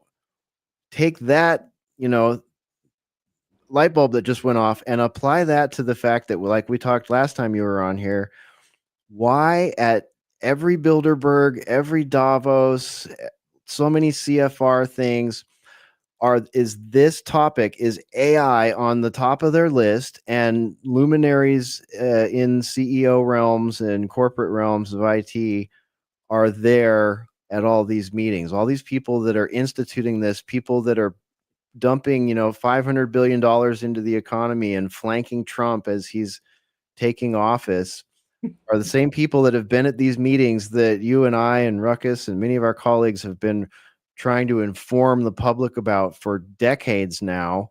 And here we are looking at, you know, the precipice of, you know, the the ubiquity of this technology walking around in all our pockets, all our televisions, and all our smart televisions. I mean, what could go wrong? Right. I guess they're under the delusion that their stuff is in such demand. People don't demand those things. They artificially create demand. If you take a song that no one knew anything about and just play it over and over again, then you say, look, it's on the radio all the time. It must be popular.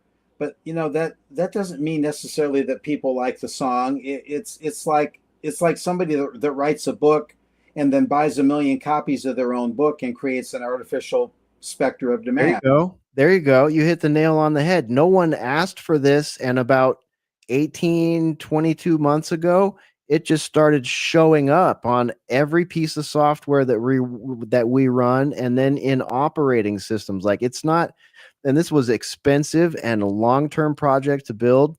And the government just voted to remove part of the big beautiful bill was striking any sort of regulation on this technology for a decade. So they gave it to all of us for free. Okay. It's highly useful to the point where you actually may need it to be competitive anymore. And it's stuck in all your stuff. So, and before that, you used to be able to buy Microsoft Office, the suite. You'd buy it on discs. You'd put it in your computer.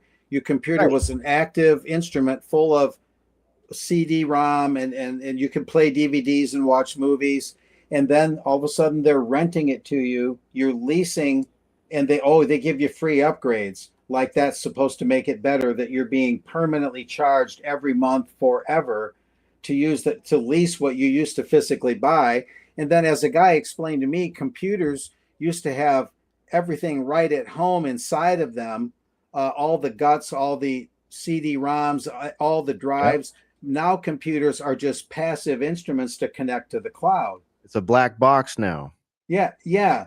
And so what we used to own, now we lease, and it all goes in the direction of not owning anything, long before Klaus Schwab ever said those words. Exactly. That's called software as a service. And it's not just software, it's built into your BMW, it's built into your Tesla.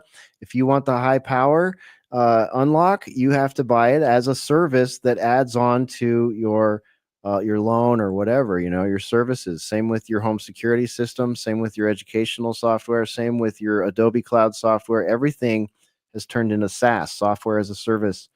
To include your music, Spotify. Look, thanks, Dangerfield. What's up, buddy? This new book just recently published about Spotify states that that corporation was developed as an AI data snare for military use, repackaged for innocuous music app. Well, how about that? And there's videos going around this week on YouTube about how AI music is showing up on Spotify now and causing issues with a lot of listeners. Was it Spotify that had the guy at Bilderberg? Yeah, I believe so. In Sweden this year, in Stockholm, in mid-June. Yeah, which seemed incongruent. Now it doesn't seem so incongruent, does it? Yeah. There you go. The book is called Mood Machine: The Rise of Spotify. So I'm not surprised to hear that. That's very interesting. Thanks for sharing that, man. Yeah, that is good. Hey, guys, I got to turn it in. Get out of here, Mark. Thanks, Mark. You can find Mark on Stop the Presses. You can find him at thetruthhound.com. You can find him at ukcolumn.org on Friday mornings. Thanks, Mark. Mark is a fictional character. Fiction is the real guy. Yeah, exactly. Right. Sai's our guy. Sai's our guy, and he's jumping out. CSI. All right, Ruckus. Thanks, man. Saved Round's final thoughts. Really interesting observation about the machines are just becoming the way that we interact with the invisible thing known as the cloud. I was hanging out with you, true story, not that long ago with somebody, and they had an Xbox, and I hadn't seen it before, and I was like thinking, well, it doesn't really take discs. I guess it can, but it doesn't really. That's not the point. There's no games for this. There's no the new Xbox, whatever it's called, an S. You just download the games, and then the games themselves are a bit of this freemium model for the most part, where like you paid the game one time, but now there's this online content, and now you pay the monthly subscription, and you got to buy this piece of armor, and if you like this ship or that tank or this character's skin or the way, whatever, you're paying all these it's nickel and diming you to death. It's like death by 1,000 paper cuts. I've been battling forever with paying this stupid Adobe subscription once a month. I'm trying to cut it off completely. It's a joke. I'm like, dude, back in the day when it was an option where it's like, hey, you could buy the software and put it on your computer. It costs X hundreds of dollars or whatever. I was like, whoa, that's too rich for but wait, I could just buy this thing for $5 a month and check it out. And now it's like it's like $80 a month or some crazy shit. They really ramp that stuff up. They turn the screws on you, and then why do we even need the hardware when we're going to be heading straight for the brain chips? We are going to be the device that interacts with the invisible things, the cloud and the AI. We don't even need the computers anymore. The operating system will be us. Sam Altman will roll out with a new device. How long before that becomes obsolete? And it's like, yes, nobody wanted this. Nobody demanded this. They forced it upon us. This is a classic marketing scheme where it's like back in the day, like what made America great and like real capitalism is like we and true inventors and all this fun stuff that makes humanity awesome. Sometimes it's like we recognize an existing problem and we create a solution to that by inventing a new product, right? And then we want to market that. And so, somebody figured out, well, if you want to market this, some people don't even realize they might have a problem. So you got to let them know, hey, first of all, here's the problem and here's how I solved it. Well, somewhere along the way, some great propagandist of some sort during some sort of war or something, I don't know, figured out at some point, hey, can't we just manufacture the design? Can't we just create the product? We just invent anything, and we don't even. Who cares if we'll say it's a problem. We'll create the problem, and we'll benefit off the solution. Kind of like what they did during the pandemic in my book. I was just having this conversation on X today with somebody. I think it was Odd Man Out, a discussion about the fact that people are stupid enough to buy the whole MAGA thing, and people are still buying the MAGA thing, whatever. Like, hey, people bought the pandemic thing, okay? And part of the way to this day, I don't believe for a second that many people we were perceived through our little looking lens to the outside world, because we were locked in our homes behind 6 feet of plexiglass and all the face masks and shit, right? We were shown through the media and through the X feeds and everybody and our politicians and our leaders that, hey, the people are taking the shot. They're doing the right thing. They're wearing the masks. They're scared of the virus. Were they really, or were they more like us, skeptical, hesitant, didn't want to? How many of them were holdouts and didn't take the shot until they were forced to, or they were going to lose their job? How many of them were really like, yes, I love science, and I'm doing? How many? If that was the case, why did they have to bribe people with fucking Krispy Kreme donuts? So I think there was this they wanted us to think that we were in the minority for not going along with the pandemic protocols, when in reality, that was the majority. And that's how these things are done. It's just all this manufactured consent, fake propaganda, mass media, hypnosis. What's that word that they use? Mass psychosis, right? Mm-hmm. Mass formation psychosis. Yes, thank you. And we're allowed to talk about that, right? Just don't talk about brainwashing or propaganda techniques. Oh, what are you, into Hitler? Oh, no, he's a Nazi. Oh, my, Goebbels. Anyways, yeah, so it's all fake. So Elon Musk running around, what was it? How many years ago, screaming at the top of the lungs that AI was going to take over the world and we're all going to die, and Skynet, and what was he pushing? He was all being trained. The machines will be smarter than us. We'll become obsolete, so we must merge with the machines. Yes, and the only way to become competitive, his solution was the brain chip, and he's still moving forward with that. But before we even got to that stage, what did the mother effer do? Oh, I'm gonna mass produce robots.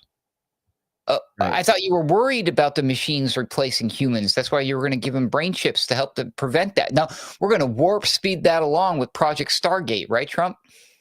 Weird. So again, I see all of this as this is the final countdown. This is the final stage. If humanity does not stand up like right effing now against technology and technocracy, we're done for. I think it's probably too late, to be honest with you. Dude, we're too on a bad note. But by the way, what Mark was quoting there was basically his version. I don't know if you've seen the film or not, because I don't think it was in the book. I'm trying to remember. I read the book Jurassic Park, written by Michael Crichton. But in the movie, Jeff Goldblum plays the character of Ian Michael, Malcolm Ian. I can't remember what's his name. Ian Malcolm, something like Ian Malcolm. Yeah. He's a chaos mathematician guy. He's really smart. Love that character. He's even better in the book than he is in the movie. But Jeff Goldblum nailed it. He did a really good job. But I gave you a link to this speech if you have a chance to play it, Hesher. But that's what Mark was talking about, because Jeff Goldblum in the movie goes on a rant about how the hubris of the site. You didn't stop to wonder. You were so busy arguing about whether or not you could. You never stopped to ask whether or not you should. And at the end of the day, I think all of these things are being spearheaded by a bunch of people who own companies that create products that they are manufacturing a solution for. There you go. Play this. It's a great clip. I'll tell you the problem with the scientific power that you're using here. It didn't require any discipline to attain it. You know, you read what others had done, and you took the next step. You didn't earn the knowledge for yourselves, so you don't take any responsibility for it, if I may. Yep. Might There not it have is. been the whole clip, but he goes on to say that line that I quoted. So, yeah. Mhm. Don't stop to ask whether or not you should. Well, I would venture to guess many people, not enough people, are stopping to ask why. Yeah. Why? Why do the same people that designed what happened in 2020 have such a great interest in this technology? So much so that they've sunk this much money behind our backs into it, upgraded the entire terrestrial infrastructure to support it, all of 5G, upgraded the entire low atmospheric equipment to support it. Starlink, right? Upgraded to fiber pretty much in most neighborhoods now, right? Super high speed internets capable of HD, 4K, and AI. You know, look at the next generation of NVIDIA chips that are coming out too. You've been gamers, you've been priced out, boys. You have been priced the fuck out of the next generation of NVIDIA chips. Why do they have to be so gnarly? Is it to run your cyberpunk game? No, it's to run these new operating systems. It's to make sure that the AI agents can work. That's what that's for. So it's like they leapfrogged 2 or 3 generations of gaming NVIDIA chips for the AI NVIDIA chip, which will have no problem playing your games. I'm sure the ray tracing will be fantastic, but they're like, $2,000. They're insane prices. I mean, they're not like really publicly common right now, but we're seeing reports about what they're going to be like, and they're insane. They're overbuilt to the point where it's like, why would I buy one of these generation things? I mean, unless I'm mining cryptocurrency or, doing AI projects, like, do we even need the next generation of NVIDIA chips? All right, we're getting down into the nerd weeds here. I'm going to cut this one, Ruckus. Let's get the hell out of here. Thanks, everybody, for hanging with us. Ruckus, thanks for being here tonight. Final thought? No, I think that was everything. And as soon as we get off the air, the next PSYOP will be popping off, and we'll have plenty to discuss on Sunday Wire and Boiler Room next week. So thank you all for tuning in and joining us. I'm not sure what I'm doing. I'm going to try to do some sort of weird celebratory live stream either this weekend or the following for my birthday, which is next Thursday. So thank you all for all of the birthday wishes I've been getting on the various social media feeds and whatnots and chats. And I will be looking forward to doing this again with you, possibly on Sunday, possibly next Thursday. In the meantime, God bless each and every one of you, and may God save this republic. Ruckus out. All right. Thanks, Ruckus. We'll see you again real soon. That's it. We're out of here. Thanks for staying for this Overdrive Boiler Room on a Friday night. And be sure and subscribe, comment, do all that stuff. Thanks, everybody, for hanging out in the live chats over there at Rumble, at X, on YouTube, and in the Boiler Room Discord, which you may join.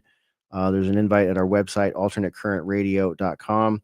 We need your support. There's support links up there. We got a store with some shirts and mugs and all that kind of stuff. Buy Ruckus a coffee on his page at Alternate Current Radio for his birthday. And that's it. We're out of here. We hope you have a great weekend. We'll see you for Sunday Wire. See you there. That's it. Go ahead and run. Run home and cry to mama.